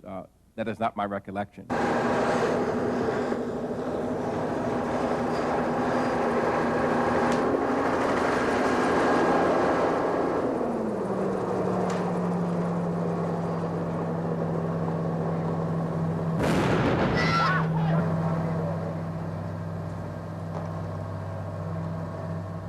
At 5:27 p.m., without warning move, a bomb containing powerful military explosives was dropped. Expecting Move to flee, police stakeout teams took up positions in the alley behind the house. T. O'Brien from Channel 3 came in. She said, "Lucian, what's going on?" So, "Well, we've got an impasse." "Nothing." She said, "Oh, no, Lucian, we just heard an explosion out there." We turned on this television here, and we saw the helicopter circling. We saw the fellow drop the bomb, and boom. I stood there and watched, and at first, while I was concerned, I felt that they had this thing under control, and they figured, well, maybe they're trying to smoke them out. You know, they figured if enough smoke filled up the house that they would run out in the street and they would probably capture them. Then after a while, we saw the fire. We went down, we saw the mayor, and he was coming out of his office, and I said, "Hey," he said, "everything's under control." He said, "We have it under control. Don't worry about it. Everything's all right." There was still no sign that Move would leave the house. The police and fire commissioners now agreed to use the fire as a tactical weapon. Commissioner Sambor said to me something to the effect, "Can we control that fire?" And my response, and I'm a cautious person by nature, I said, "I think we can." He said, "Let's let the bunker burn." I did tell him, in essence, in communication, I communicated to him that I would like to let the fire burn. I mean, the bunker burn. Why didn't you get Mr. Brooks on the phone and say, "Put out the fire"? I did. When? At 6 o'clock. How about at 6:30 and 7 and 7:30 and 8 and 8:30 as we all watched the television? We talked about that throughout the evening, and we kept calling back and saying, "What's going on? Why can't you put the fire out?" And the mayor said, "I'm looking at the television. That fire is getting hotter. I mean, it's getting larger. Put that fire out." And I said, I just finished talking to the commissioner, told him to put the fire out. After that order was given to put the fire out, to turn the water on, did you convey that order to anyone else? Yes, sir. To whom? Fire commissioner was still there. I categorically deny that. I had no knowledge of an order from General Brooks to extinguish that fire. An hour after the fire started, the bunker fell into the second floor. According to one of the survivors, a child named Birdie Africa, Move women and children were huddled under wet blankets in a basement garage while a police video crew took these pictures.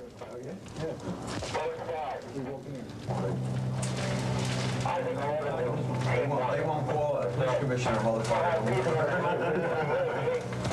Time 1830 hours, 6063. Over the next hour, the fire moved down through the house and began to spread to adjacent homes. It wasn't until 90 minutes after the fire started that Move members tried to escape. At that time, witnesses heard gunshots coming from the back alley.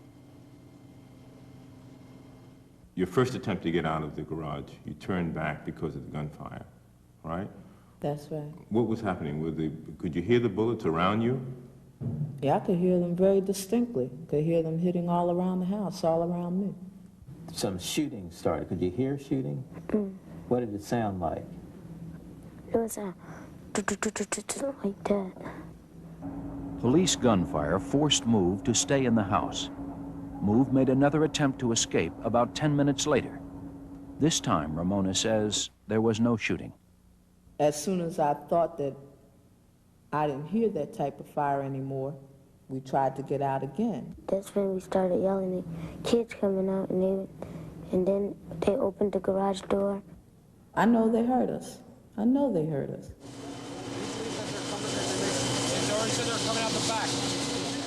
We were saying, we want to come out.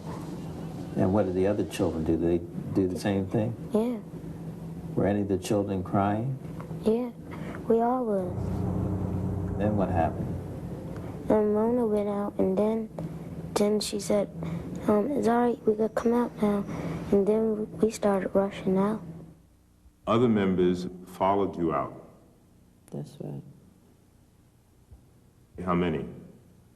I don't know how many exactly. I know it was several people that came out. So Mona was out, was she the first one out? Mm-hmm. And then who was out next? Tree. And then who went out? Phil. Phil. And then who went out? Me. I'm saying I know that more than Bertie and I was outside of that house, and there is no reason in the world for me to believe that anybody would voluntarily just, go back into a house and stay there. What did Phil and Tree do? They was running. She told them to run. Which way did they run? Down the alley. Were they down the alley towards Cobb's Creek or down the alley towards 62nd? Cobb's Creek. Towards Cobb's Creek. Did you see them running down the alley? I don't remember really how many went toward Cobb's Creek, but we got to cut this. I don't want to talk about this anymore. Did you ever see Tree or Phil again?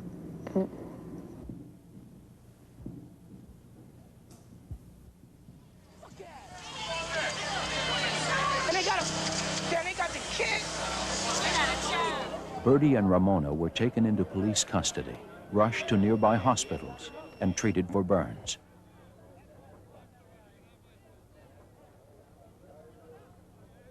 Police had notified the hospital to expect 2 other children. They never arrived.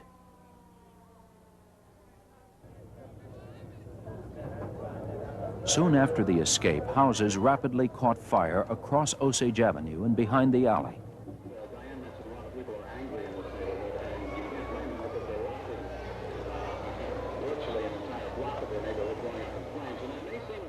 A total of 61 homes burned down before the fire was declared under control at 1:45 midnight.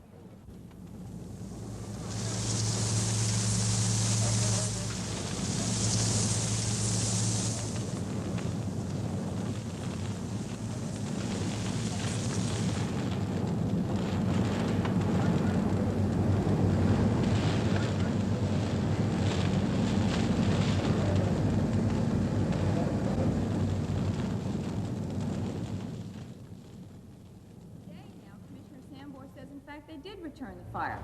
Can you explain? At a press conference 3 days later, reporters asked about gunshots behind the house. They did return fire? The police commissioner gave them 2 versions of what happened. First, he claimed his officers fired shots in self-defense at a moved man with a rifle. Fire was returned. As for the fact as to whether or not we killed anybody, that information is not at this present available to me. Later in the same press conference, the commissioner reversed his story. Let me clear one thing up to the question about the firing in the alley. About what? About the return or the alleged return of fire by the stakeout officers against the people in the alley. There was no fire returned by the police officers for fear of hitting the child.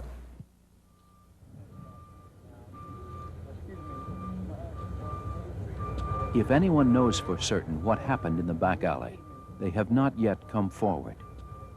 The accounts of Bertie and Ramona, that they saw others running from the house, are unexplained.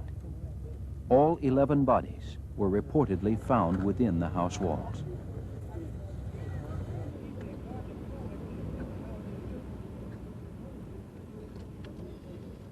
This is the body of John Africa. But there is other evidence. A pathologist found bullet fragments in 3 moved bodies. Because the fire partially consumed some of the bodies recovered, evidence of other gunshot wounds was possibly destroyed.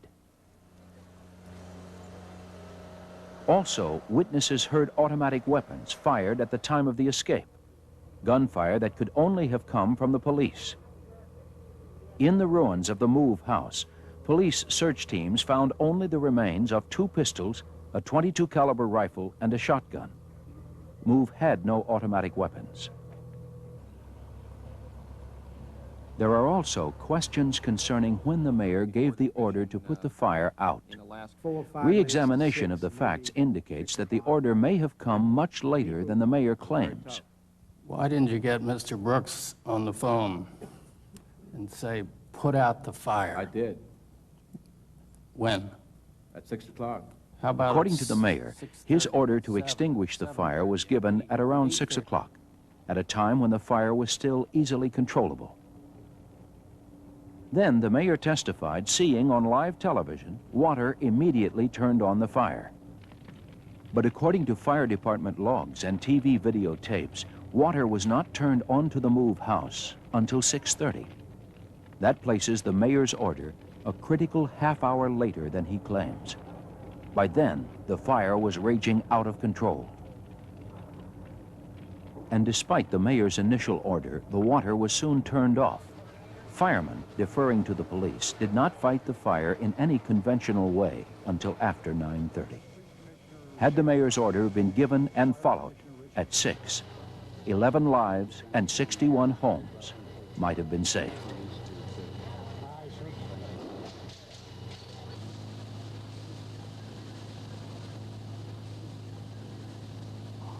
Time. We pleaded, we begged to come in and solve a difficult problem that is getting worse and worse and worse. Way before you made the decision to drop a damn bomb on my house. You ruined my life, and here I am sitting, can't go back to my house behind the bullshit these people down here trying to put. They didn't come in here with no sensitivity to anybody. They didn't care. They sent people over there to try to clean up a mess that they made over there. And we're just supposed to take anything from these people. This is what they expect us to do. They don't care about us. They say, well, let them suffer, let them rot. It's not for a day or a week, but for years and years. And we go down and approach the mayor about some solution. And what he says, well, we're working on it. We don't know exactly what to do. Wait. And then he take all the time to try to make a decision. And what does he do? Comes in and says, okay, attack the house, fire 10,000 rounds of ammunition, talking about he's interested in protecting the kids. What kind of protection of kids when you fire 10,000 rounds of ammunition in there? And when they let the bunker, they decided physically, to let the bunker burn. They knew they was going to burn down the whole neighborhood. Who gave them people that power? If they let them get away with it this time, guess what? They'll have another neighborhood burnt down, another black neighborhood burnt down. And that's what these people better understand out here that are listening to us tonight. I'm bitter. I'm very, very bitter. And I make no bones about it, and I don't care where chips fall, because I know one thing. If it would ever happen in a white neighborhood, they would have snuffed it out right in the beginning. I don't know what else I can say other than, Mr. Roof, I'm sorry. That wasn't the question. That wasn't the question. Yeah. The question is, we have to find if somebody made mistakes. Mr. Ruth? And I didn't hear that today, and that's what I'm sorry, sir. Would you repeat your question? I mean, we have to write a report that says whether or not someone or some people or some leaders made mistakes and assess responsibility. And we have to go off and do that.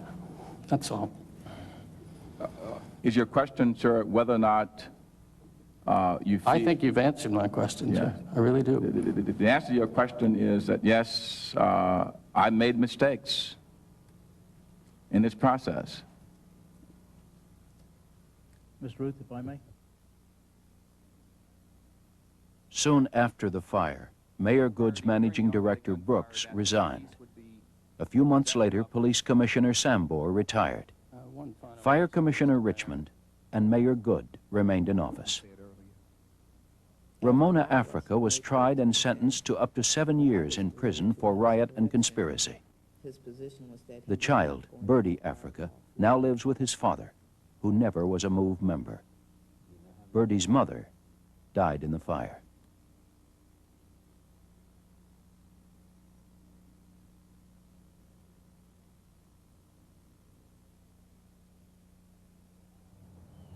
There are presently 2 grand jury investigations, one local, one federal, into the events of May 13, 1985.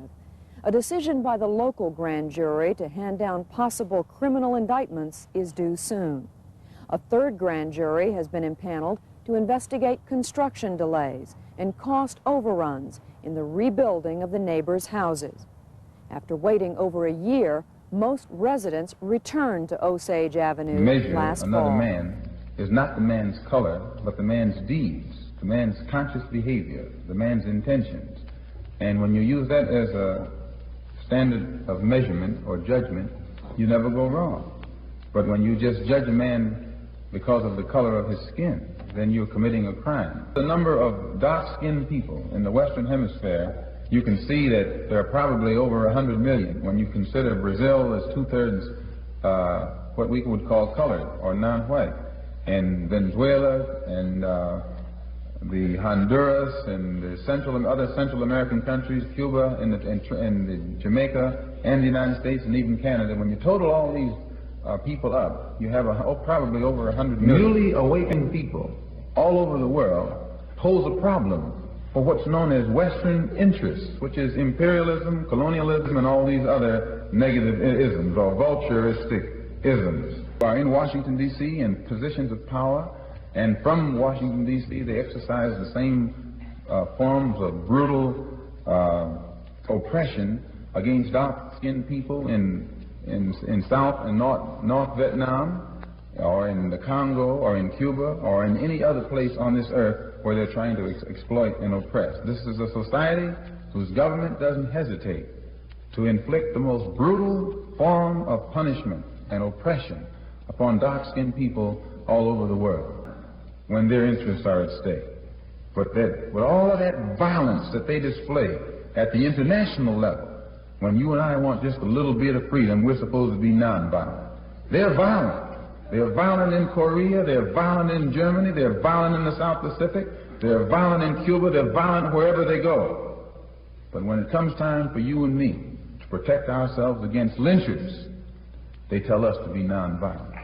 One of the shrewd ways that they use the press to project us in the eye or image of a criminal, they take statistics, feed these statistics to the public, primarily the white public. Whatever the government is going to do, it always wants the public on its side.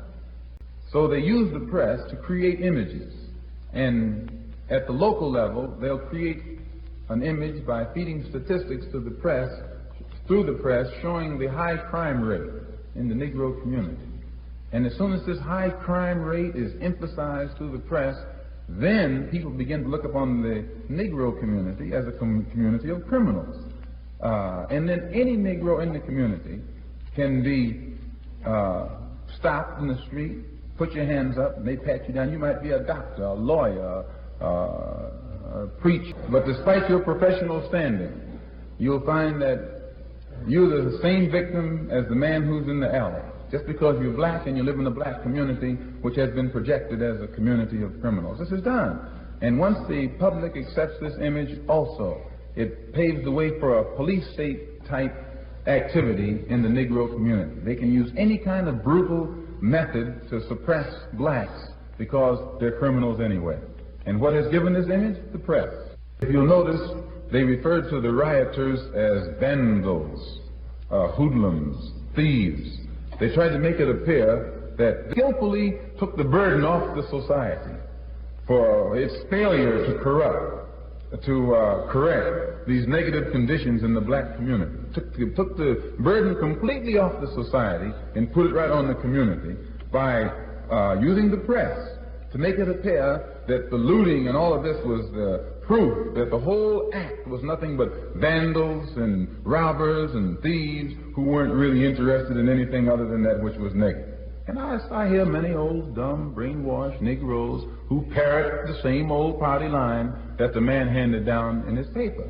It was not the case that they were just knocking out store windows ignorantly.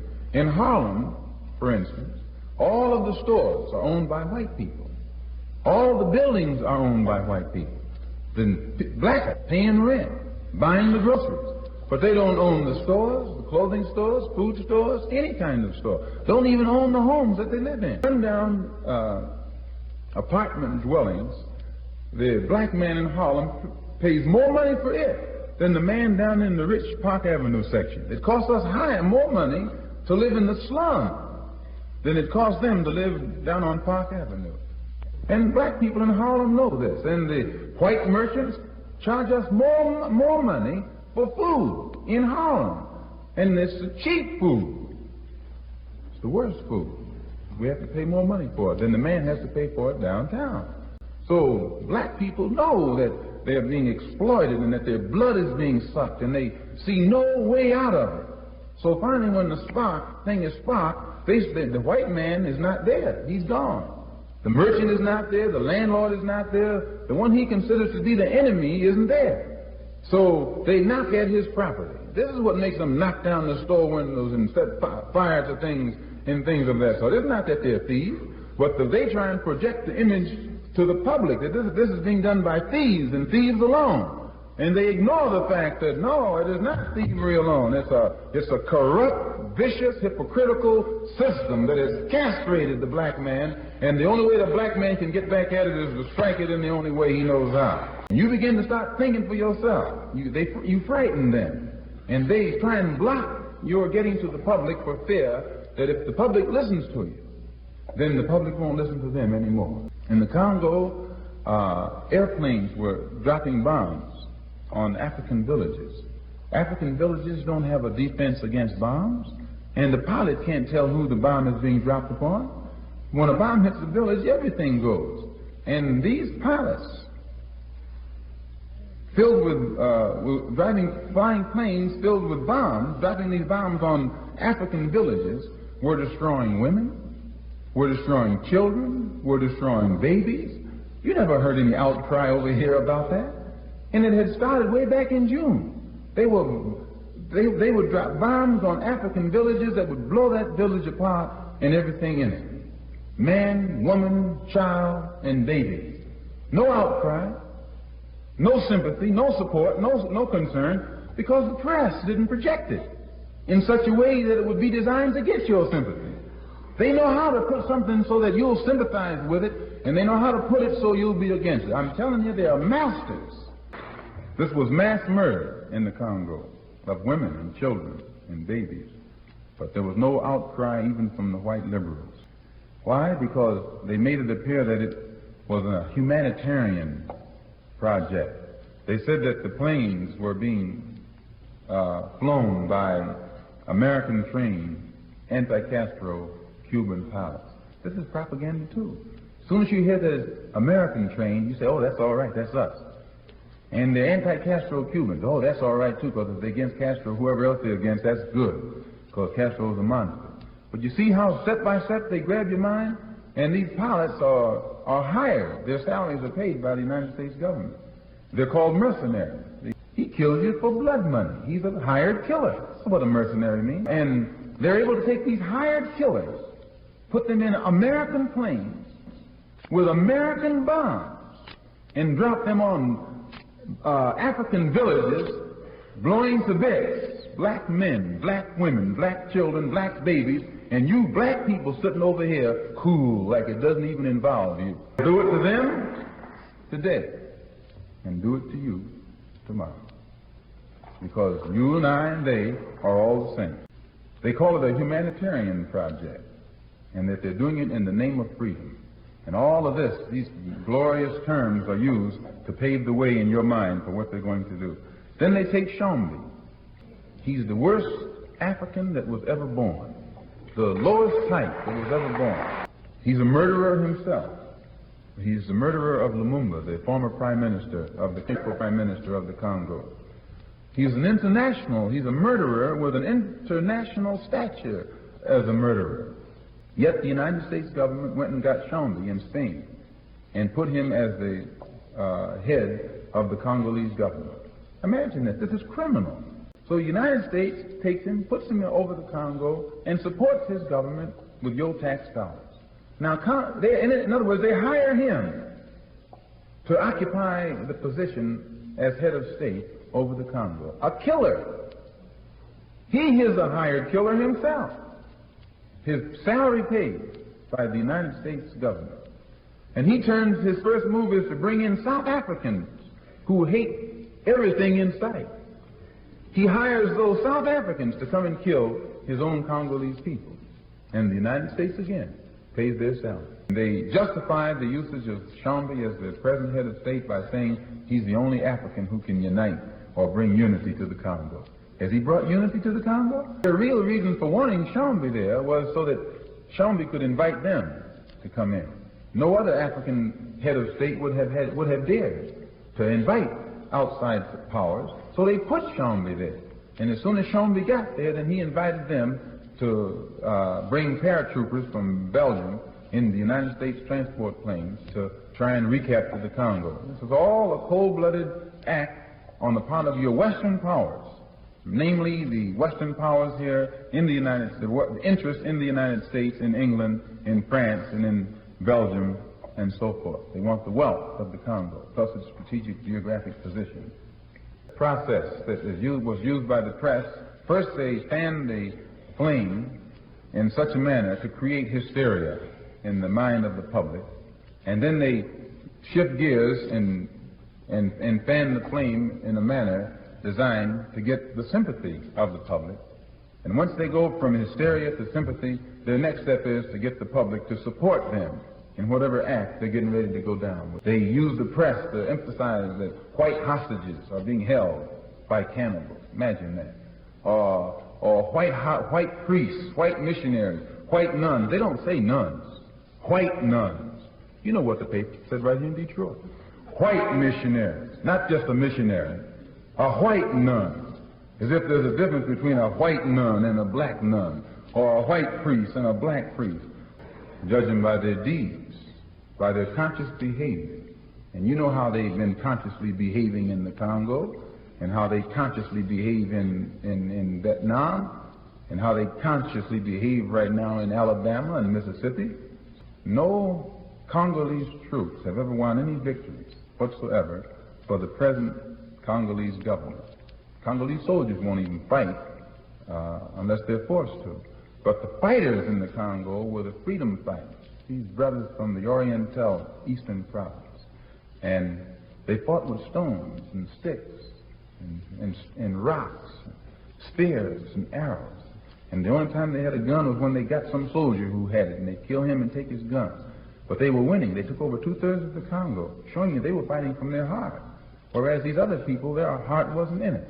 And because of the fighting spirit of these people, it will be impossible for Shombi to remain as head of state over the Congo without additional troops, white troops, constantly being brought in from South Africa or elsewhere. But sooner or later, these troops are going to give out, and then America is going to have to increase her troops, like she did in South Vietnam. You know, she has she's not at war over there. You know, they're only over there advising. They got about 20,000 advisors. You know, they're going to have to end up doing the same thing in the Congo. They'll be trapped. They'll have to eventually send American troops to occupy the Congo, because the African freedom fighters are going to fight. They're not going to give up 1 inch without fighting back. That they realize now on the African continent what's at stake, and how much all of these Western powers have in common in what they're doing in cahoots with each other behind the closed door. So on the African continent, they are training Africans to be soldiers so that they can invade one of these countries and take it over and give it to their rightful people. Not only do they not intend for the Congo to fall into African hands because of its mineral wealth, and it has the greatest deposits of some of the richest elements or minerals of any other area on this earth. They don't intend to give it up because of its wealth. Another reason they don't intend to give it up, if you look at the map, you'll see that it is so strategically located geographically, wherein if a real, genuine African government were to come in power over the Congo, then it would be possible for African troops from all countries to invade Angola, which is a Portuguese possession, and if Angola fell, and it would fall, then it would only be a matter of time before Southwest Africa, Southern Rhodesia, and Bechuanaland also would fall, and it would put African troops right on the border of South Africa. And that's where they really want to get, at that man down there in South Africa. And the United States interests are involved in blocking this. They got money tied up in the Congo. Some of the most powerful political figures in this country, some of them governors over states, got interest in the Congo and got interest in South Africa and got interest all over the African continent and go there. And as the Africans awaken and realize this, it makes them filled with the incentive to never rest until that exploiter is driven out. I was invited to address the first Congress of the Council of African Organizations in London. They had a 4-day Congress from the 5th, 6th, 7th, and 8th, and had invited me there to make the closing address and bring the delegates from the various African organizations that are situated on the European continent up to date in regards to the struggle of the black man in this country in his quest for human rights and human dignity. And in conjunction with that invitation, I had gotten an invitation to visit Paris from the Afro-American community in Paris, which was sponsoring a rally in conjunction with the African community. And I was supposed to go there Tuesday also and address them and let them know the state of development or lack of development of our progress in this country for human rights or toward human rights. As many of you know, when I got to Paris, the man said I couldn't come in. Some man, French man. They gave me no explanation other than to say, we have our orders. They wouldn't let me phone the American embassy, and they tried to imply that the American embassy was behind it, which I told them that I didn't know de Gaulle had become a satellite of Lyndon B. Johnson. I knew that Kennedy had made a satellite out of Khrushchev and Britain and half of these other countries, but I didn't think that France was a satellite of the United States. Well, this made them angry because they like to be independent, you know, or pretend to be independent. The same thing happened in England. As many of you have probably read in the Sunday Times and Tribune, there was a great fear in England concerning me speaking to the West Indian community. And this is because England has a very serious color problem developing because so many of our people are migrating there from the British West Indies. France, quietly as it is kept, has a very serious color problem developing because of the migration to France of our people from the French West Indies. And with these people from the French West Indies, black people going to France, others from the British West Indies going to England, coupled with the Asians who are coming from the Commonwealth territories, along with the Africans from French Equatorial West Africa, formerly into France and the British possessions into Britain. There's a large, increasing number of dark-skinned people swelling the dark population of France and Britain, and it's giving them a great deal of cause for worry. The only difference over there and over here being that no one of black skin in France has ever tried to unite the dark-skinned people together, neither have they done so in England. So you can somewhat see what their fear is. No effort has been made to unite the Afro-American community or the American Negro community with the West Indian community, and then those two communities with the African community, and those communities with the Asian community. This has never been done. An extremist heard more and more often, but nobody knows whether he speaks with backing. Malcolm X of the Black Muslims. To me, one of the things that the Birmingham incident brought to light is the lack of fear in the Negro community for whites today. And the people, our people in this country, have been held in check more by fear than anything else. Today that fear is gone, so that when they explode, there is nothing that the white man can use to really contain that explosion. Black Muslim leader Malcolm X says there will be more violence. Anytime the black people in this country try and force themselves upon whites, if the strategy that they use to become equal with the white man involves forcing themselves upon the white man where they are not wanted, then you're going to have plenty of violence. Now, what is your reaction when people refer to the black Muslims as a, quote, extremist or hate group? Well, extremists, the condition that black people suffer in this country is extremely bad, and it takes an extreme remedy to correct an extreme condition. That's why the moderates can't do it. That's why the conservatives can't do it. We are extremely angry over the plight of our people, and we know that it's going to take some extreme action to correct this plight. When you just face the fact that what has been done by the white man to the black man, it's a miracle that black people don't hate him, and it's another miracle that the black man hasn't taken up arms and show that he is just as willing to fight his enemy in this country as he has been willing to fight the enemy of this country on the battlefields of Korea and Germany and in the South Pacific and other places. You think the time will come when Negroes will take up arms?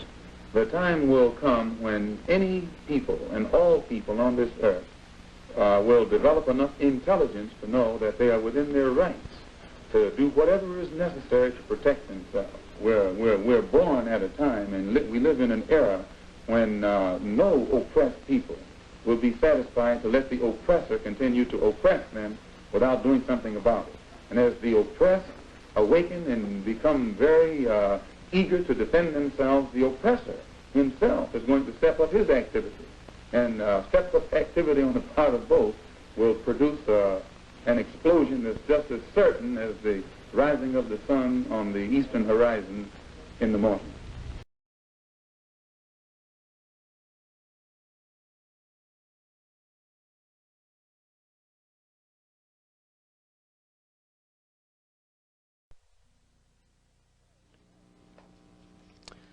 Today, in our discussion of minority groups, we have with us two guests.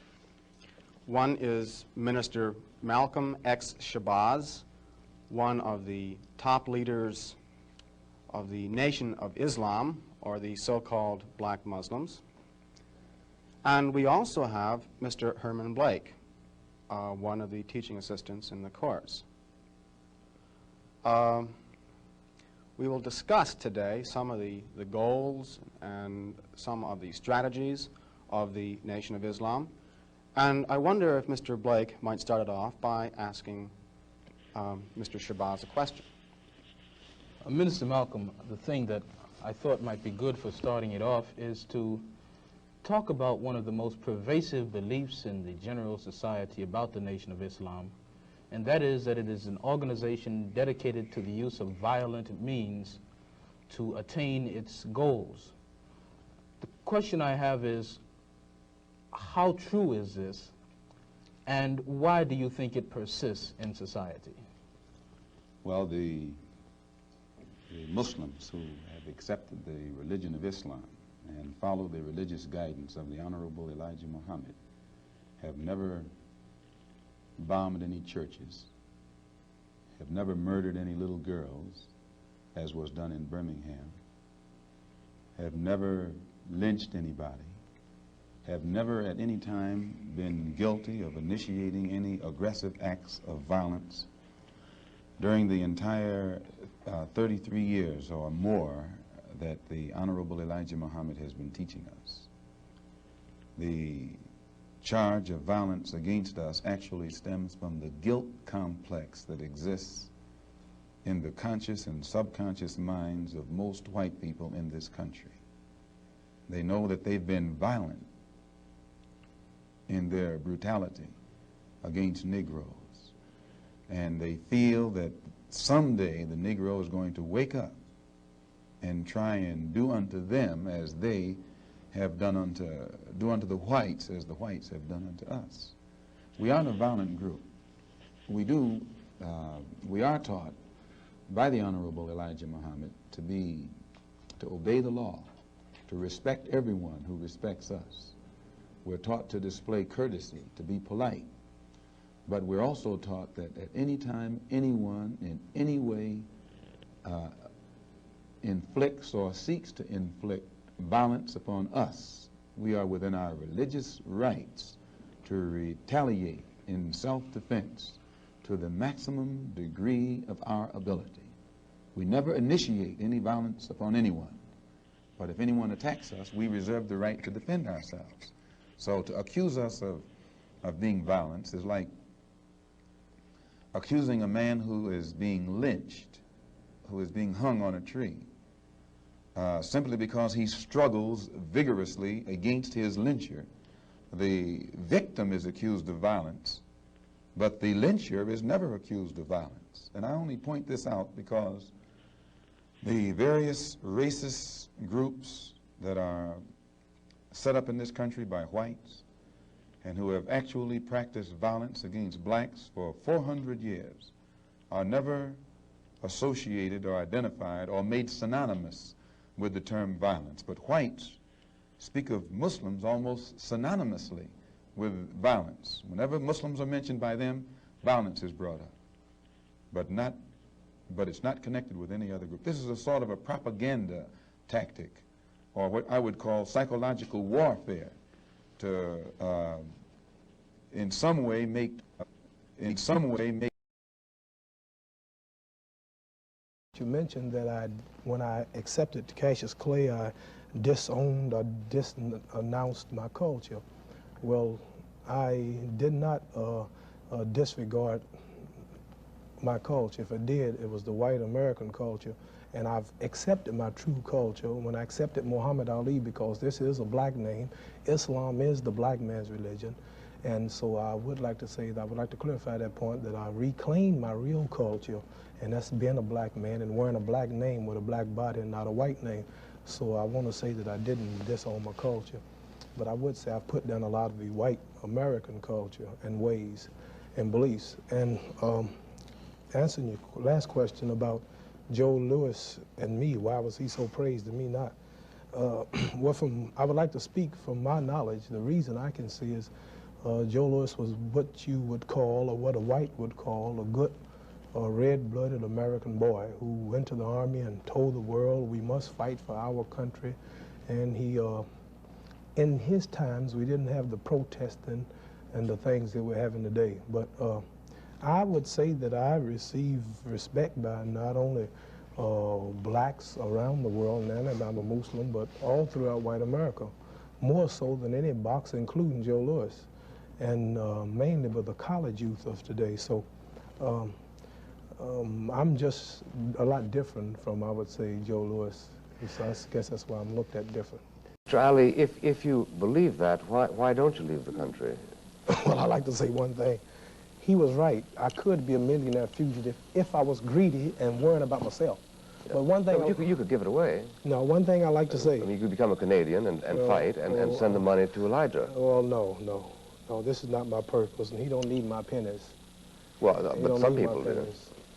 So I would like to say this, that the flesh and the blood of my people and their freedom is more important. Now, one thing I like to say real quick, when you said you're going to ask some questions. When the whites first came to America from England, they didn't have the air conditions, the Bucklick show, and the jet planes.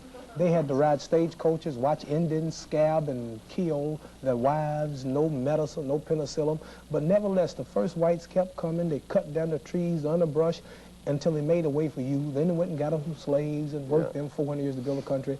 But they died, but they never saw this, but they made a way for you. In World War II, the Japanese, his life didn't mean nothing, some of them. They had planes called suicide missions.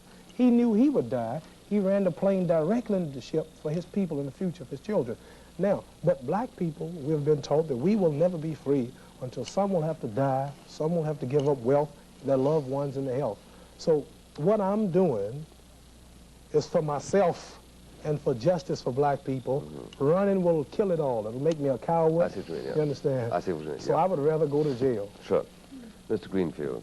I've heard you speak before about what you're doing now and how you enjoy it. But I just wonder, being quite honest with us, are there times when you miss being heavyweight champ of the world? No, they miss me. I know that. No, I don't miss it. I'm not missing it. See, I would like to say one thing.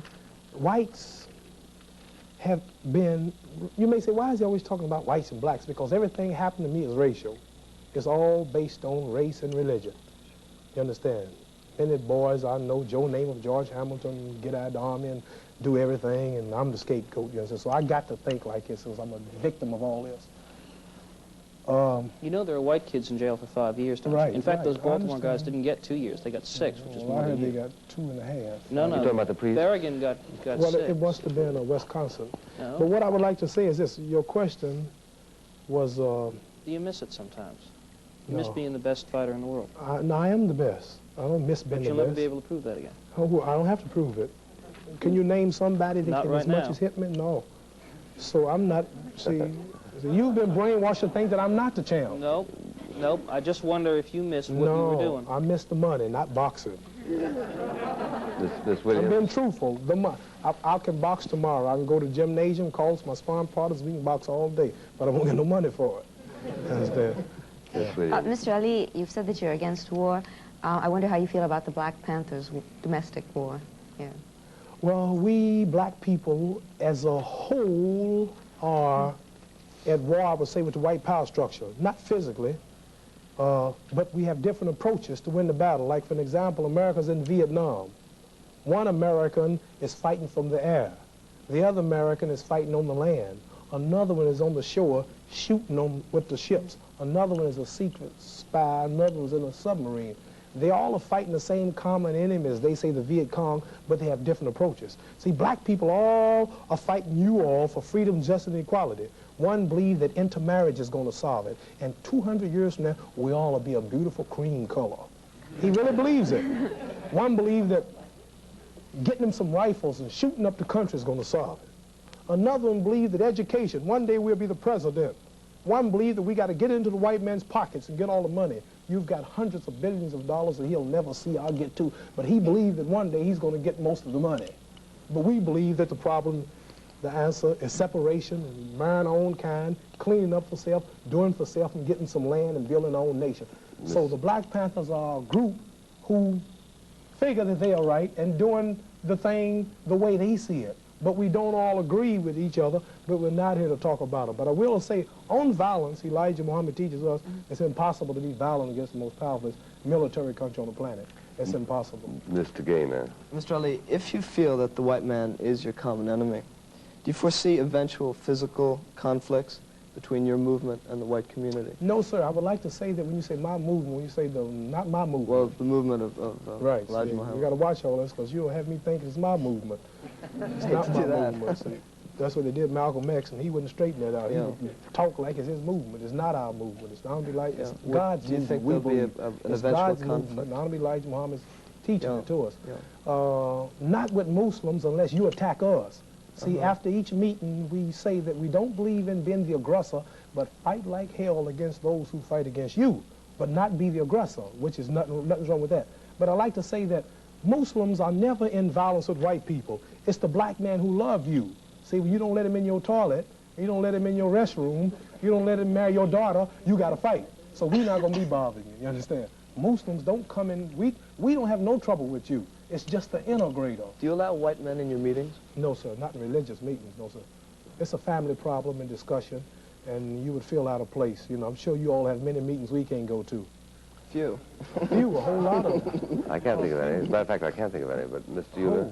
No, I can't, I really can't. You can't think of no meetings that white folks have that black folks can go to? No, I can't. Can you? You should be, what? You should be ashamed of yourself. Klan. Oh, the Klan. I'm sure it's a whole lot of them.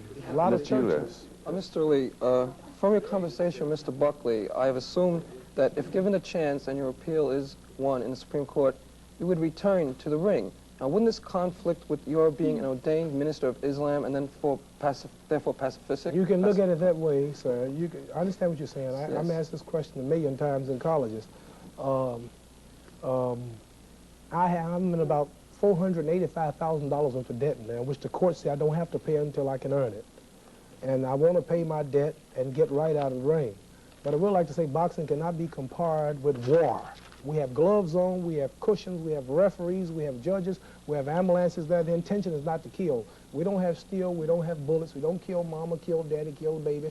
The intention is a sport, and we're not there to kill. So boxing cannot be compared in no way with machine guns and bombs and everything that they use. Yeah, I think that's fair enough. I think that's fair enough. Yeah. And, Thank you. Just in closing, Mr. Lee, do you feel that you will be able to repay this this money that you owe by future If I'm activity? allowed to You only have 5 pursue seconds, my unfortunately. profession again, yes. Yeah. Thank you very much. I enjoyed talking to you very much. I enjoyed talking to you. And thank you all.